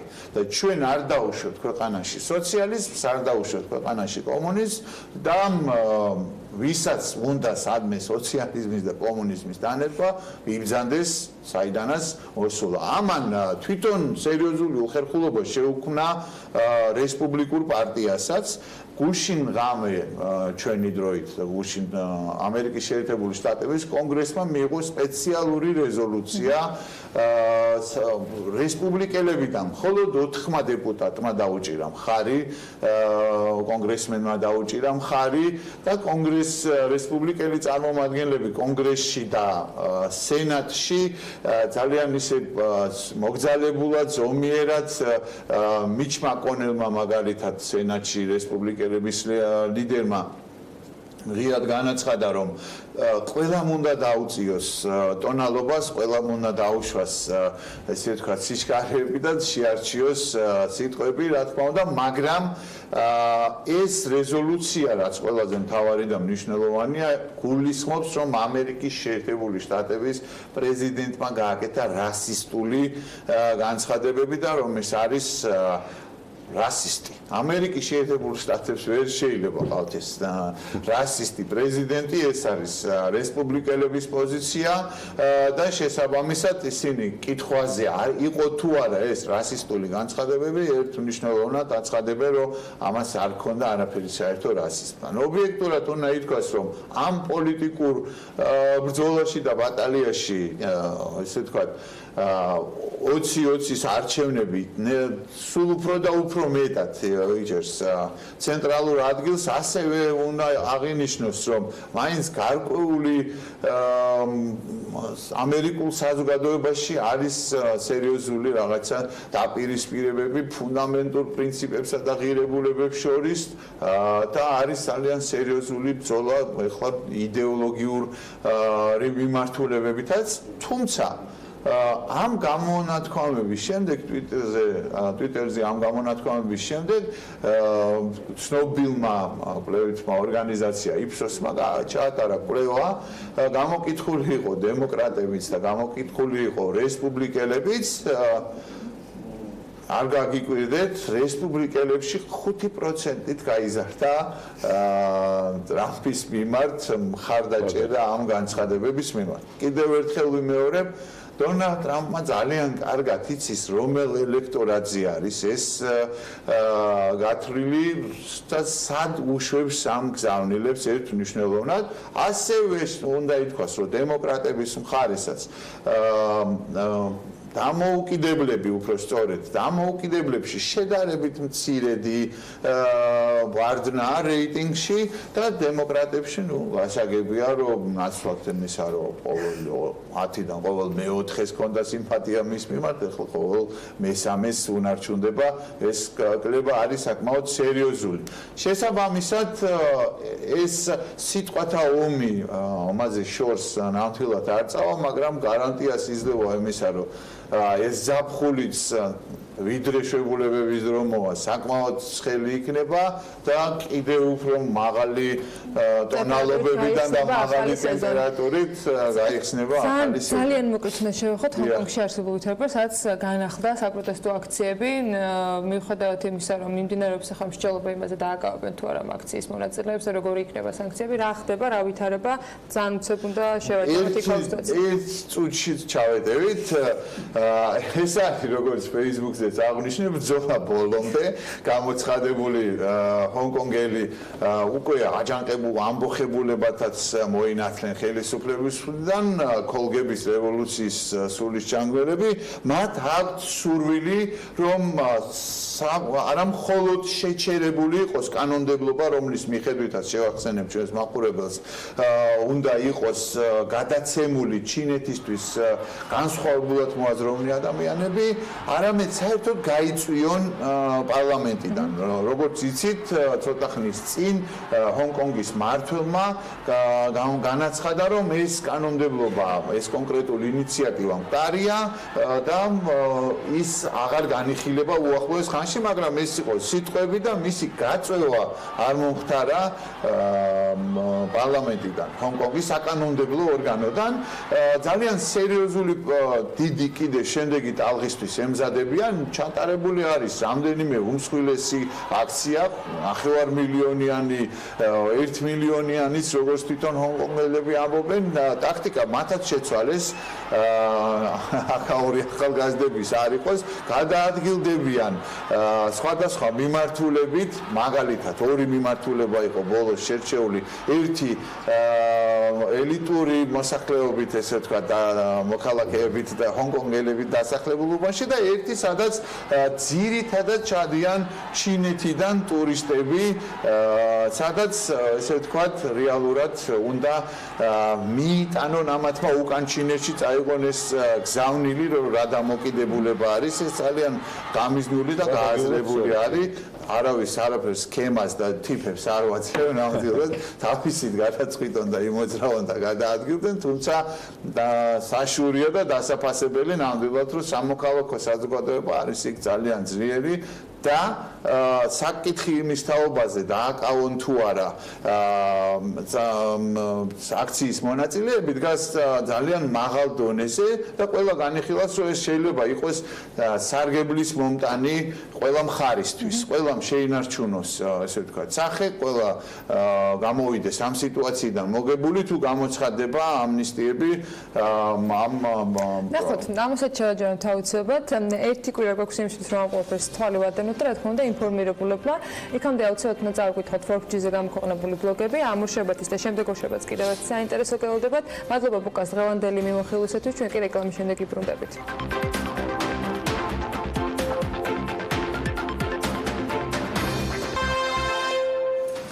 ავტობუსით, მეტროთი და მიკროავტობუსით მგზავრობა საერთო ბილეთით გახდება შესაძლებელი. ამასთან დაკავშირებით გუშინ მთავრობის ხდომაზე თბილისის მერმა კახაკალაძემ ისაუბრა. რაც შეეხება მგზავრობის ტარიფს, მერიაში ამბობენ, რომ შეწონილი ტარიფის განსაზღვრა მოხდება, თუმცა ეს ჯერ არ არის დათვლილი და უახლოეს პერიოდში ჩაინიშნება ამასთან დაკავშირებით პრეზენტაცია. როგორ უნდა ფუნქციონირებდეს საზოგადოებრივი ტრანსპორტი? ამის შესახებ რეფორმის ფარგლებში კვლევას ფრანგული კომპანია სისტრა აწარმოებს და სწორედ ამ თემაზე უნდა ვისაუბროთ ახლა სტუდიაში. ჩაფიჩაძე გვერდება სტუმრებთან ერთად, ჩვენთან ერთად არის ასმათ აბესაძე, სისტრას წარმომადგენელი და გელა კვეშელავა, გაეროს ექსპერტი ტრანსპორტისა და საგზაო უსაფრთხოების საკითხებში. თათია მოგესალმებით, მშვიდობის, კიდევ ერთხელ მადლობა რომ ხართ ჩვენი სტუმარი, თუმცა თქვენთან სანამ გადმოვალ კიდევ ერთხელ თქვათ, რომ ამ ეტაპზე რაც დადასტურებულად ვიცით, არის მხოლოდ ის, რომ იქნება ერთიანი სისტემა, სადაც სამი სატრანსპორტო საშუალებით მგზავრებისთვის მხოლოდ ერთი ბილეთის აღება იქნება საჭირო, თუმცა რა იღირება ეს ბილეთი და რამდენად გაეზრდება თან შეუმცირდებათ ხარჯი მოქალაქეებს, ამის შესახებ ჯერ დეტალები არ ხმაურდება. მერის მოადგილე მირაკლი ხმალაძემ გუშინ განაცხადა, რომ რეფორმა ორწლიანია და ამ სიახლის დანერგვა 2021 წლის ზაფხულიდან იგეგმება. საფასურის დეტალური გაანგარიშება კი ჯერ გაკეთებული არ არის. გუშინ მერი ბოლო პერიოდში გავრცელებულ ინფორმაციასაც გამოეხმაურა, რომლის თანახმადაც მიკროავტობუსები მხოლოდ გარეუბნებში იმოძრავებენ. კალაძემ განმარტა, რომ ეს არასწორია და მიკროავტობუსები და ავტობუსები გადაინაწილებენ ქალაქის მასშტაბით ტრანსპორტით დაფარულ არეალს და მიკროავტობუსები შესაბამისად გადანაწილდებიან. უფრო ვრცლად რა მოდელზე მიდის საუბარი და რამდენად სწორია ეს მეთოდი, ამის შესახებ უკვე სტუმრებთან ვაგრძელებთ, როგორც უკვე გითხარით. მადლობა კიდევ ერთხელ ჩვენთან ერთად დილის დაწყებისთვის. ქალბატონო ასმეთ, თქვენგან დავიწყოთ 2018 წლის აპრილიდან თუ არ მეშლება დაიწყეთ მუშაობა თბილისის სატრანსპორტო სქემაზე. რა შეისწავლეთ ამ ეტაპზე, რა არის ის შედეგი, რაც დღეს გვაქვს, რაზეც შეიძლება ვისაუბროთ და რა მოდელით მიდიხართ? უფრო მეტი კონკრეტიზაცია შევიტანოთ, რადგან საზოგადოებაში სხვადასხვა ინფორმაციები ვრცელდება, არის შფოთვა, რომ გაძვირდება, რომ აღარ ივლიან მიკროავტობუსები და ასე შემდეგ. რა არის ის, რაზეც მუშაობს სისტემა? ტარიფამდე ჯერ სქემაზე ვისაუბროთ. სქემაზე ვისაუბროთ პირველ რა თქმა უნდა, პირველ რიგში ძალიან დიდი მადლობა მოწვევისთვის. დიდი სიამოვნებით მოვეცდები ავხსნა პირველ რიგში ახალ სატრანსპორტო სქემასთან მიმართებაში ძირითადი პრინციპები, რომლის საფუძველზეც იქნა შემუშავებული ახალი სატრანსპორტო სქემა. შემდეგ კი შეგვიძლია ერთი-ორი სიტყვით შევეხოთ ასევე გადახდის ინტეგრირებულ სისტემას. როგორც მოგეხსენებათ, ჩვენი პროექტი მიმდინარეობს ევროპის რეკონსტრუქციისა და განვითარების ბანკის დაფინანსებით, როგორც ძანეთ დაახლოებით 1 წელი რაც დავიწყეთ მუშაობა და ძალიან მჭიდროდ თანამშრომლობთ ქალაქ თბილისის მერიასთან. აქვე მინდა კიდევ ერთი საშუალება გამოვიყენო და გადავუხადო ძალიან დიდი მადლობა ესეთი მხარდაჭერისთვის, პროექტის ესეთი მხარდაჭერისთვის და თანამშრომლობისთვის. ახლა რაც შეეხება თვითონ ახალ შემოთავაზებულ ახალ სატრანსპორტო სისტემას. სწორედ იმაში მდგომარეობს აი ეს ცვლილება, ძალიან ძირეული ცვლილება, რომ მთლიანად ყველა სატრანსპორტო სახეობა დღესდღეობით, რომელიც ჩვენ თბილისში გაგვაჩნია, ეს არის ავტობუსი, მეტრო თუ მიკროავტობუსი, რომელსაც მარშრუტკას ვეძახით, ერთიანდება ერთიან სატრანსპორტო სისტემაში. ანუ მიუხედავად იმისა, კერძოა ოპერატორი თუ ეს დაუშვათ ქალაქ თბილისის მუნიციპალიტეტის ოპერატორია, მთლიანად განიხილება საზოგადოებრივი ტრანსპორტის სისტემის შემადგენელ კომპონენტად კერძო და არაკერძო ოპერატორიც. შესაბამისად, ჩვენი მიდგომა იყო შემდეგი: მაქსიმალურად უნდა გავაუმჯობესოთ მგზავრობის დრო და მგზავრებისათვის კომფორტი ქალაქ თბილისში. გადაადგილებისთვის შეგვეხება ჩვენს და ქალაქის სტუმრებსაც. ამისათვის საჭირო არის შესაბამისი ხარისხის საზოგადოებრივი ტრანსპორტის მიწოდება. ამისათვის შემუშავებული იქნა, ეს ყველაფერი დაფუძნებულია კვლევებზე და ახლა ნამდვილად არ წავიღებ თქვენ დროს იმისათვის, რომ ამ კვლევების დეტალებში შევიდეთ, თუ იქნება საინტერესო შემდეგ შეგვიძლია ამაზე ვისაუბროთ რაც სხვა ფორმატში. კვლევების საფუძველზე დადგინდა ის ძირითადი სამგზავრო გზავრების გზავნაკადი, რომელიც ჩვენ პიკის და არაპიკის საათებში გაგვაჩნია ქალაქში და შესაბამისად დადგინდა უკვე სამგზავრო დერეფნები, რომლებიც არის ყველაზე დატვირთული. აი ამაზე დაფუძნებით შემუშავდა ის ძირითადი 10 სატრანსპორტო დერეფანი, რომელიც მოინათლა როგორც ტიბიტი, ანუ თბილისი ბას ტრანზიტი, თბილისის ავტობუსების ტრანზიტი. ეს არის ის დიდი ის 10 ძირითადი დიდი დერეფანი, რომლის მკვლევებიც იქნება შემდეგ უკვე როგორც მიკროავტობუსები, ასევე ავტობუსები. ანუ სამი დონის ქსელი შემუშავდა ქალაქისთვის. ეს არის 10 ძირითადი დერეფანი. ეს 10 ძირითადი დერეფანი არის არა მარტო ქალაქის ცენტრში, ანუ ყველა დიდი გამზირი, რომელიც დღეს ჩვენ თბილისში გაგვაჩნია, შეშელიძე ხიზანიშვილის ჩათვლით, ბოგდან ხმელნიცკის ჩათვლით, მოსკოვის პროსპექტის ჩათვლით, გნებავთ აღმაშინებლის ხეივანი, მაჟავშაელა, პეკინი, კოსტავა, ჭავჭავაძე, მელიქიშვილი, რუსთაველის გამზირი და ასე შემდეგ. თვითონ დერეფანი 10-ია, მაგრამ აი ის რაოდენობა გამზირების და ქუჩების, რომლებზეც გადის დერეფანი, გაცილებით მეტია. ამაზეც არ წავიღებ თქვენ დროს ახლა აი ამ დერეფნების დეტალური განხილვით. აქ არის, აი ეს არის ის 10 დერეფანი, სადაც მოძრაობს სწორედ, როგორც ქალბატონმა მაიამ გუშინდელ ინტერვიუში ბრძანა, 18-22 მეტრიანი ავტობუსები. რატომ ამ ზომის ავტობუსები? იმიტომ რომ ტევადობა ამ ავტობუსების არის ძალიან მაღალი და შესაბამისად ერთ ჯერზე შესაძლებელია ბევრი მგზავრის გადაყვანა. იმისათვის რომ მგზავრი აი მოხდეს აი ტიბიტი, ანუ პირველ აი ყველაზე დიდ 10 დერეფანში განლაგებულ გაჩერებაზე, ამისათვის ჩვენ გვაქვს კიდევ ორი დონის ქსელი ქალაქში შემუშავებული. ეს არის ეგრეთ წოდებული city line-ებს ვეძახით, ჩვენ ტერმინოლოგია გვაქვს პროექტში და ბოდიშ ვიხდი რომ ეს ტერმინოლოგიას ასე ინგლისურ ენაზე ხმარობთ. ეს არის უბანთაშორისი მიმოსვლა, რომელიც ხორციელდება როგორც მიკროავტობუსებით, ასევე ავტობუსებით და ეს არის შიდა საუბნო მიმოსვლა. ანუ საუბარი არის იმაზე, რომ მაქსიმალურად კომფორტულად იმ უბნებში, სადაც დღეს შეზღუდულია მიწოდება საზოგადოებრივი ტრანსპორტის, შევიდეს შესაბამისი ტევადობის სატრანსპორტო საშუალება, შესაბამისად განსაზღვრულია ეს იქნება ავტობუსი თუ მიკროავტობუსი და გამოიყვანოს მგზავრი იმ სიხშირით, რა სიხშირითაც იმ კონკრეტულ უბანში საჭიროა რომ იმოძრაოს საზოგადოებრივმა ტრანსპორტმა. ანუ ჩვენ გვექნება საშუალება, აი როგორც ევროპაში გვაქვს, ხომ? ზუსტად ვიცოდეთ, დაუშვათ რომელ საათზე მოდის მიკროავტობუსი ჩვენს კონკრეტულ უბანში, კონკრეტულ გაჩერებაზე, რამდენი ხანი მოძრაობს ეს მიკროავტობუსი, შემდეგ გადაჯდომის წერტილში, რომელიც არის უკვე ტიბიტი, ანუ ძირითადი ქსელი და შემდეგ უკვე ქალაქის მასშტაბით მივიდეთ იქ, სადაც ეს საჭირო იქნება. ერთი გადაჯდომა აუცილებლად დაგჭირდება, მაგრამ ამ ერთი გადაჯდომით ჩვენ მოვიგებთ დროს და ეს იქნება ძალიან კომფორტული მგზავრისთვის.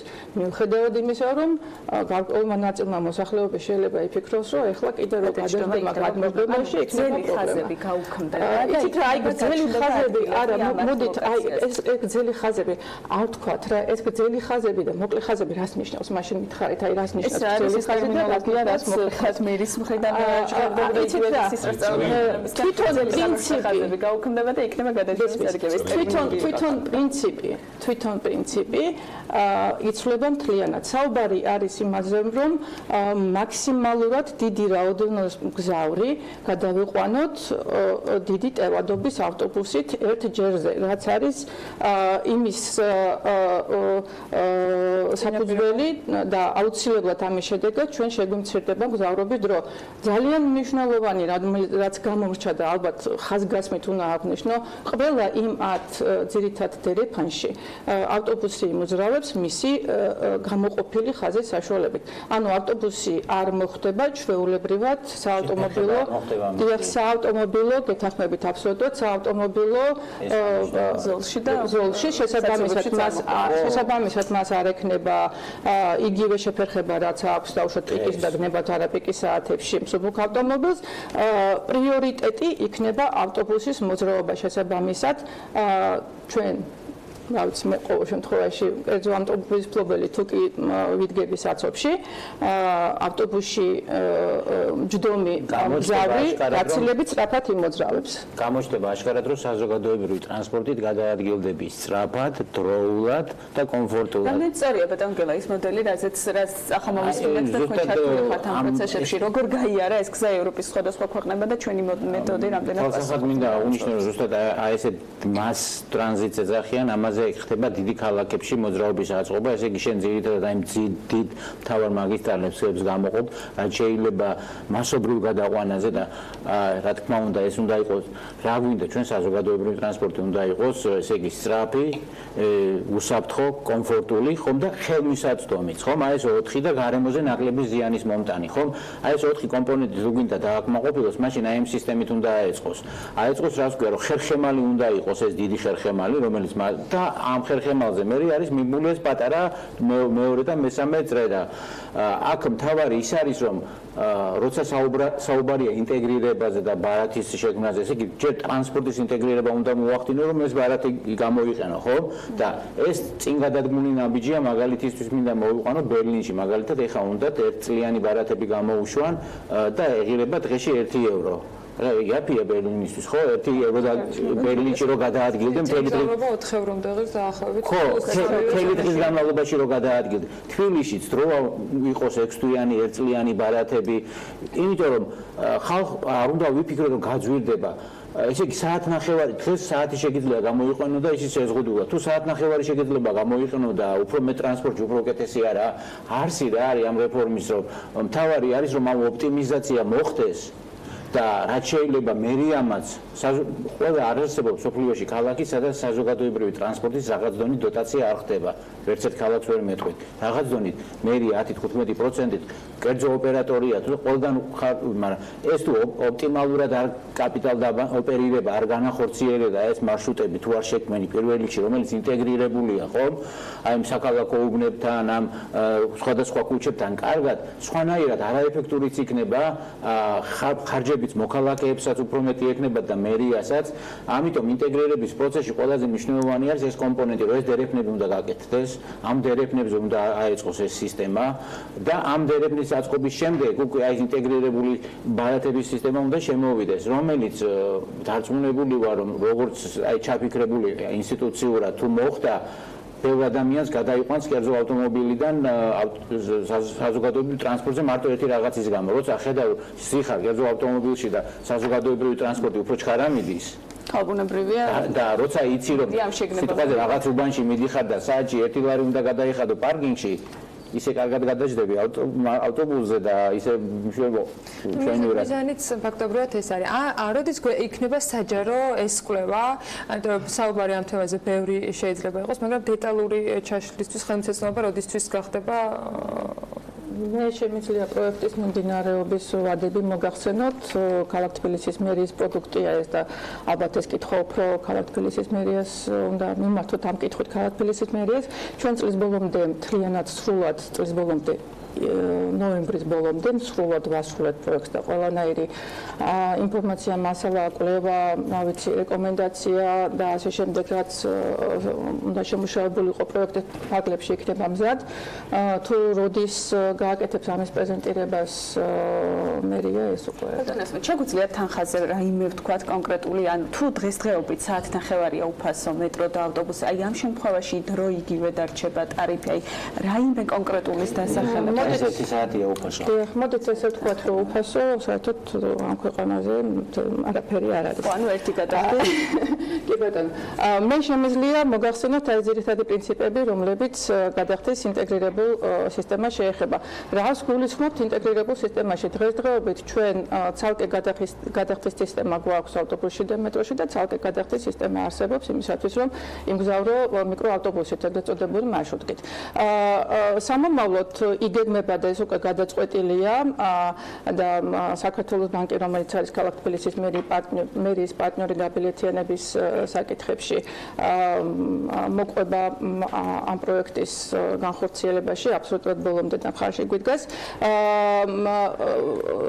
მიკროავტობუსების, ანუ მარშრუტკების გადახდის სისტემაც ინტეგრირებული იქნება საზოგადოებრივი ტრანსპორტის, ანუ მუნიციპალური ტრანსპორტის გადახდის სისტემაში. ანუ ჩვენ ერთი გადახდით მივცემთ საშუალებას თბილისელებს და ქალაქის სტუმრებს გამოიყენონ ნებისმიერი სახის სატრანსპორტო საშუალება დანიშნულების ადგილზე მისასვლელად. ეს იქნება საათნახევრიანი, ანუ ერთი გადახდით საათნახევარი იმგზავრებ ნებისმიერი ტიპის ტრანსპორტში თბილისის პირობებში.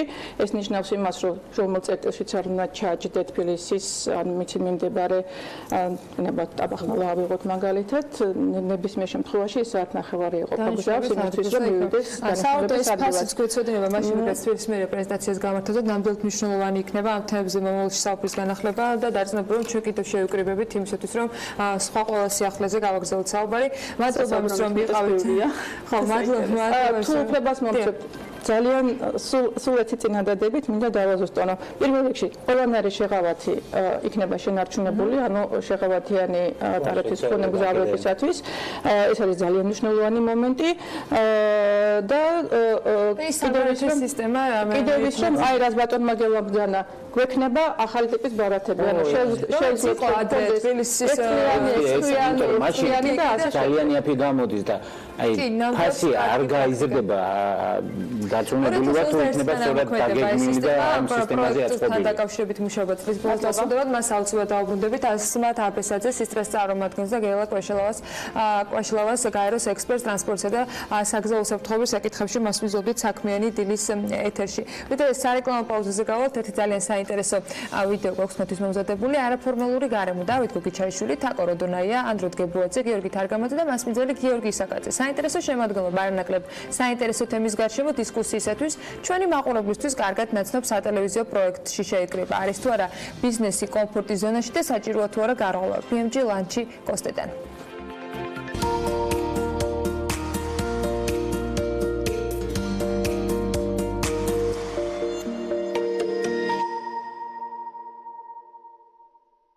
ბიზნესზე მინდა კითხო, მიუხედავად იმისა, რომ ყოველდღიური არა, მაგრამ არიან ისინიც თქვენს დამკვეთებს შორის, რომლებიც პერიოდულად სარგებლობენ. მათი ენა როგორ გესმის, როცა ჩვენს გადაცემებს უსმენ, როცა ისინი სხვა ეთერებით გამოდიან, როცა სხვა ეთერებში ძალიან იშვიათად გამოდიან. კაი, როგორ აფასებ მათ საკომუნიკაციო ენას? გესმის მათი ენა? აი, იმას რატო არ შევეშვებდით, რომ სხვა ეთერებით რო ნაკლებად გამოდიან, ეს არის უკვე პრობლემა, იმიტომ რომ დავუშვათ შენი გადაცემების მეშვეობით უმნიშვნელოვანესი საქმე ეკეთება პირველ რიგში ბიზნეს საზოგადოებასთან მათი კომუნიკაციის და ზოგადად საზოგადოებრივ სივრცეში საჯარო დისკურსში ეს ადამიანები უფრო აქტიურად სასურველია რომ ჩანდნენ და მარტო კრიზისების დროს ბოდიში ამ სიტყვისთვის არ იჩითებოდნენ, ისიც რაღაც გარკვეული გონორით.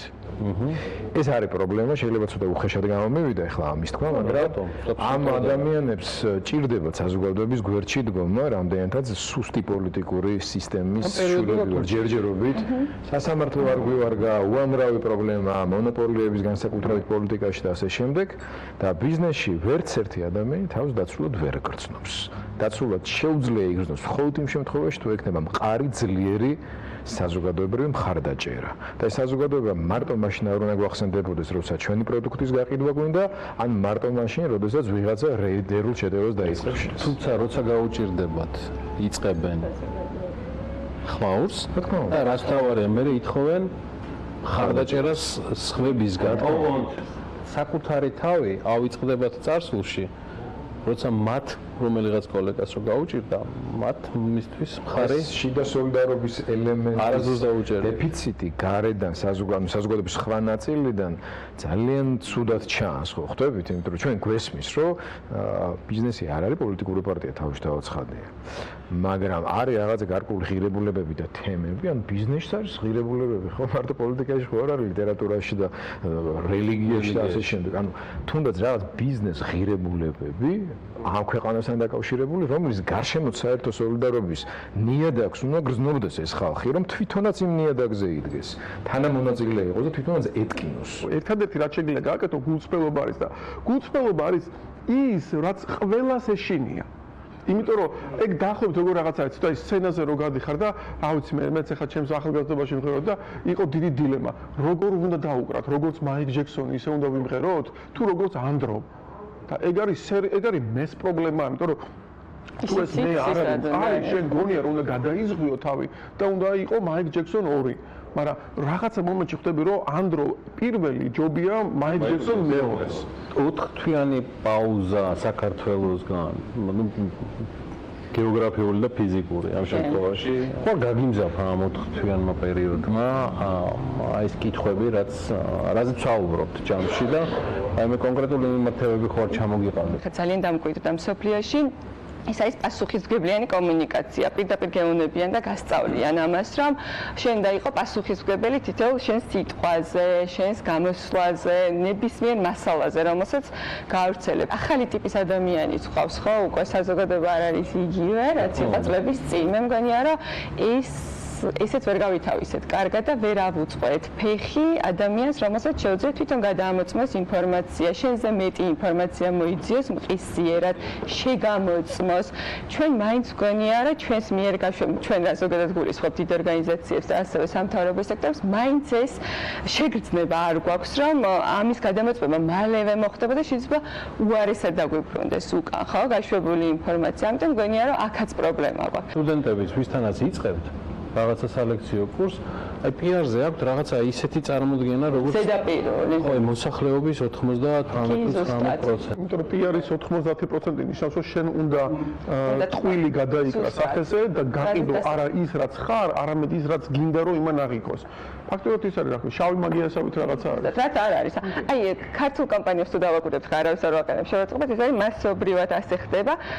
პირველი პირიდან ვერ გამოვიდნენ ქართული კომპანია. არ გელაპარაკება, მე რა კარგი ვარ, მე რა გადასარევი ვარ, აი შემომხედი და არ უტოვებს არჩევანის, აი რასაც ამბობდიან, რომ მოდი მე გადავწყვიტო, რა შენ ხარ კარგი ტიპი. გიორგის შეკითხვას რომ დაუბრუნდეთ, რომ ბიზნესი კომფორტის ზონაში არის თუ არა და რაღაცა გარღვევა საჭიროა თუ არა, ეს მომეწონა თაკოს აზრი, რომ უმეტესობა, როგორც ბიზნესის გარემომხმარებელთან და როგორც საჯარო სექტორიც მოკლედ ლაპარაკობს პირველ პირში, რომ მე და ეს გასაგებია, რომ ადამიანური ამბავია რა. როგორ ვლაპარაკობთ, როგორც მე მესმის, ჩემ ენაზე ველაპარაკები, ჩემს თანამშრომელს, მომხმარებელს, უფროს თუ მის ენაზე. თავარი ყველა კვლევით, თავარი მამოტივირებელი ფაქტორი. სხვა მამოტივირებელი ფაქტორებთან ერთად არის მის ენაზე ლაპარაკის უნარი. და ყველა მენეჯერ ეს თუ არ გაგაჩნია, აი ჩეკ რო გადალახოთ, აი რა ენაზე ლაპარაკობს და იმ ენაზე ვეცადო. ეს თუ არ გაგაჩნია, რა გინდა ბიძია მენეჯმენტში.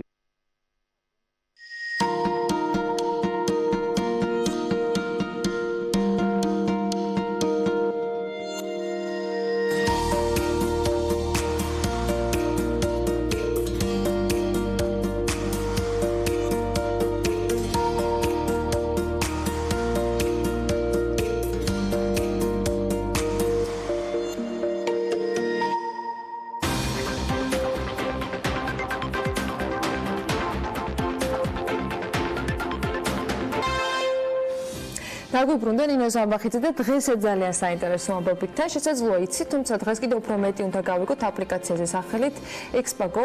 ეს აპლიკაცია, რომელსაც ადგილობრივების გავლით ტურისტებისთვის მრავალფეროვანი და დეტალური ინფორმაციის მიწოდება შეუძლია და მას დღეს საქართველოს ფერმერთა ასოციაციის თავმჯდომარე გური ქოიავასთან ერთად თბილისის სტარტაპ ბიუროს თანადამფუძნებელთან და Expago-ს რეგიონულ დირექტორთან ერთად გაგვაცნობს ნინო დილამშვიდობისა. დილამშვიდობისა ანა ბეკა მევესალმები ჩვენ მაყურებელს ძალიან საინტერესო და მნიშვნელოვანი აპლიკაციაა ვფიქრობ იქიდან გამომდინარე რაც ჩვენ ქვეყანაში ხდება მას შემდეგ რაც რუსეთმა ტურისტული ემბარგო დააწესა ძალიან დიდი გამოხმაურება მოყვა განსაკუთრებით მცირე და საშუალო ბიზნესის კუთხით განსაკუთრებით რეგიონებში იქიდან გამომდინარე რომ მათ ძალიან ბევრი ჯავშანი ესე ვთქვათ გაუუქმდა შესაბამისად მათ მიიღეს ესე ვთქვათ გადაწყვეტილება რომ დივერსიფიკაცია მოახდინონ სხვადასხვა ქვეყნებში მაგრამ პატარა და მოკლევადიან პერსპექტივაში ეს თითქმის შეუძლებელია იქიდან გამომდინარე რომ ყველას თავისი ასე ვთქვათ მოგზაურობა უკვე დაგეგმილი ქონდა თუმცა ძალიან საამაყოა ჩვენი ქვეყნის ახალგაზრდები ჩვენი ქვეყნის მეგობრები საზღვრებს გარეთ რომლებმაც და ასევე ელჩები რომლებმაც არანაირი ასე ვთქვათ ძალისხმევა არ დაიზარეს და დაიწყეს და მუშაობენ იმაზე რომ უცხოელმა ტურისტებმა და უფრო კვალიფიციურმა ტურისტებმა გაატარონ ზაფხული საქართველოში და მე ვფიქრობ რომ ძალიან სწორად ეხმაურება ეს აპლიკაცია დღევანდელ რეალობას იქიდან გამომდინარე რომ ტურისტებს შეუძლიათ უფრო მეტი ინფორმაცია მიიღონ მაგრამ ჩვენი აქ შეკრების მიზეზი კიდევ ერთი დამატებითი და მნიშვნელოვანი საკითხია ის რომ ამ აპლიკაციას დაემატება აგროტურიზმი და სწორედ ამის გამო მყავს დღეს ჩემი სტუმარი ეთერში გური დიდი მადლობა მოგესალმები მე ვიცი ცოტა ხნის წინ შენ საქმიანი დიდის ეთერშიც იყავი თუმცა ძალიან მნიშვნელოვანია ის რომ აგროტურიზმი შესაძლოა დაემატოს თქვენ აპლიკაციას გარდა ბევრი აგროპროექტისა რომელსაც შენ აკეთებ უფრო მეტი დეტალების შესახებ რომ შენ მოგვიყვე როგორ შეიძლება ამითი ისარგებლონ ჩვენმა ფერმერებმა რომელიც სწორედ აგრომიმართულებით არიან დაკავებული დიახ მადლობა პირველ რიგში მოწვევისთვის აპლიკაციას რაც შეეხება არის ძალიან მარტივი გამოსაყენებლად პრაქტიკულად იდეა ამ აპლიკაციის შექმნის იყო რომ ქართული სტუმართმასპინძლობის დიჯიტალიზაცია გაგვეკეთებინა პირველ ეტაპზე ჩვენ თბილისი და ბათუმი ამოვირჩიეთ აი ამ ასე ვთქვათ ექსპერტების შესაგროვებლად რომლებიც საერთაშორისო მოგზაურებს თავაზობენ ტურებს მე მივხვდით რომ რეალურად experience tourist რასაც ეძახიან ანუ გამოცდილების ტურიზმი რეალურად არსებობს რეგიონებში და მსოფლიოში ყველა ასე ვთქვათ ყველას უნდა რომ აგროტურიზმიდან მიიღოს ეს გამოცდილებაც. ნუ არის ექსტრემალური ტურიზმის და ამ შემდეგ. შესაბამისად ჩვენ პრიორიტეტი დავუსვით ახლა რომ აგროტურიზმის მიმართულებით წავიდეთ და მთელ საქართველოში, მთელ რეგიონებში და სოფლებში ვიპოვოთ ექსპერტები, რომლებსაც აქვთ სხვადასხვა ჰობი, ან უნიკალური გამოცდილება, ან ყოველდღიური საქმიანობა, რომელიც საინტერესო არის მაგალითად სინგაპურიდან ან ტოკიოდან ჩამოსული სტუმრისთვის, რომელიც ცხოვრობს აბსოლუტურად ციფრულ და ტექნოლოგიურ სამყაროში და უცბად ხვდება საქართველოში რაჭაში ან კახეთში, სადაც ასწავლიან შურჩხელა როგორ ნამოავლოს ან ტრადიციული მეთოდებით როგორ კეთდება ყველი ან ვთქვათ როგორ მიიღება რძის პროდუქტები და კეთდება მაწონი. მოც იცის რომ ხოლმე ეს პროდუქტი სუპერმარკეტშია და რეალურად არ იცის ამის მთელი საწარმო ციკლი და მისთვის ეს შეიძლება ერთგვარი გამოცდილებაც იყოს. დიახ, აბსოლუტურად. აპლიკაციის სიმარტივე, იმიტომ აღნიშნე რომ საკმარისი ადამიანს ჰქონდეს საქართველოს ნებისმიერ რეგიონში ინტერნეტი, სმარტფონი, ნებისმიერი, ასე ვთქვათ, ინტერნეტთან დაკავშირებული ტელეფონი ან კომპიუტერი. შევა საიტზე expago.com-ზე დარეგისტრირდება როგორც ექსპერტი, გააკეთებს თავისი ვთქვათ ტურის აღწერას, მაგალითად მე ვარ გიორგი, მყავს ერთი ცხენი, ვაკეთებ მაწონს, მაქვს კარგი სოფლის კვერცხი, ამ ყველაფრის გაერთიანებით შეუძლია აწყოს რაღაც კომპლექსური ტური, რომელიც საინტერესო იქნება ვთქვათ ტურისტისთვის, ხო? დადოს Expago-ზე თავისი ფოტოებით და იმავე მომენტიდან დაიწყოს დამატებით შემოსავლის მიღება.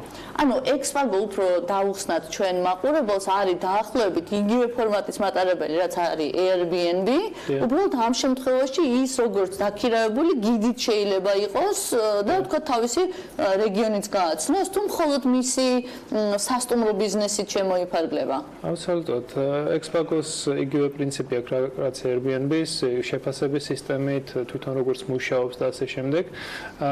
და თქვათ რეგიონში თუ ადამიანს უკვე აქვს Airbnb-ის გამოცდილება და ღებულობს სტუმრებს და უფიქრია რომ თქვათ ოთახის ან სახლის გაქირავების გარდა მან შეუძლია თავისი ჰობი, თავის საყვარელი საქმიანობა მაგალითად ტყეში სოკოების დაკრეფვაც კი ნებისმიერი მარტივი, მაგრამ ტურისტისთვის ძალიან მნიშვნელოვანი და უნიკალური გამოცდილებას დაამატოს თავის სერვისს. აი სწორედ ამისთვის არის Expago, ანუ ერთის მხრივ თქვათ ბინის გაქირავება, მეორეს მხრივ გამოცდილების დამატება და ეს კომპლექსურად ადამიანს შეუძლია თავიდან ბოლომდე ჩაერთოს ტურიზმში.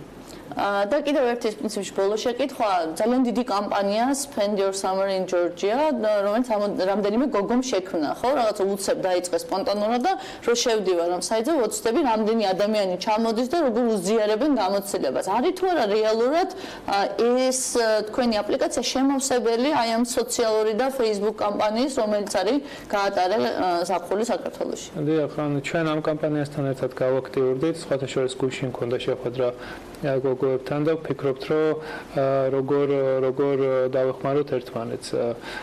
კამპანია გრძელდება, უფრო აქტიურები გახდებიან, ჩვენც თქვათ Expago-თი გვინდა რომ მაქსიმალურად გავაქტიურდეთ და თავიდან რაც გვინდა ჩანაფიქრი თქვათ თბილისში და ბათუმში უნდა ყოფილიყავით, ეხლა საერთოდ შეგვეცვალა წარმოდგენა და გვინდა რომ მთელი საქართველო მოვიცვათ, რატო? იმიტომ რომ Expago-თი ჩვენ შეგვიძლია საშუალოვადიან პერიოდში და გრძელვადიან პერიოდში გადავჭრათ მარტივად უმუშევრობის პრობლემა ან ადამიანს რომელსაც დამატებით ჭირდება შემოსავალი, ასე ვთქვათ, ქეშის მიღება, შეუძლია Expago-ზე ეს მოიწიოს მარტივად და ჩვენი ასე ვთქვათ სოციალური მხარე, ძლიერი სოციალური მხარე ეს არის Expago-ში, რომ არ გვაქვს არანაირი შეზღუდვა და მალე მთელს ფიქრობ და გვჯერა რომ მთელს საქართველოს რეგიონებში ვიქნებით.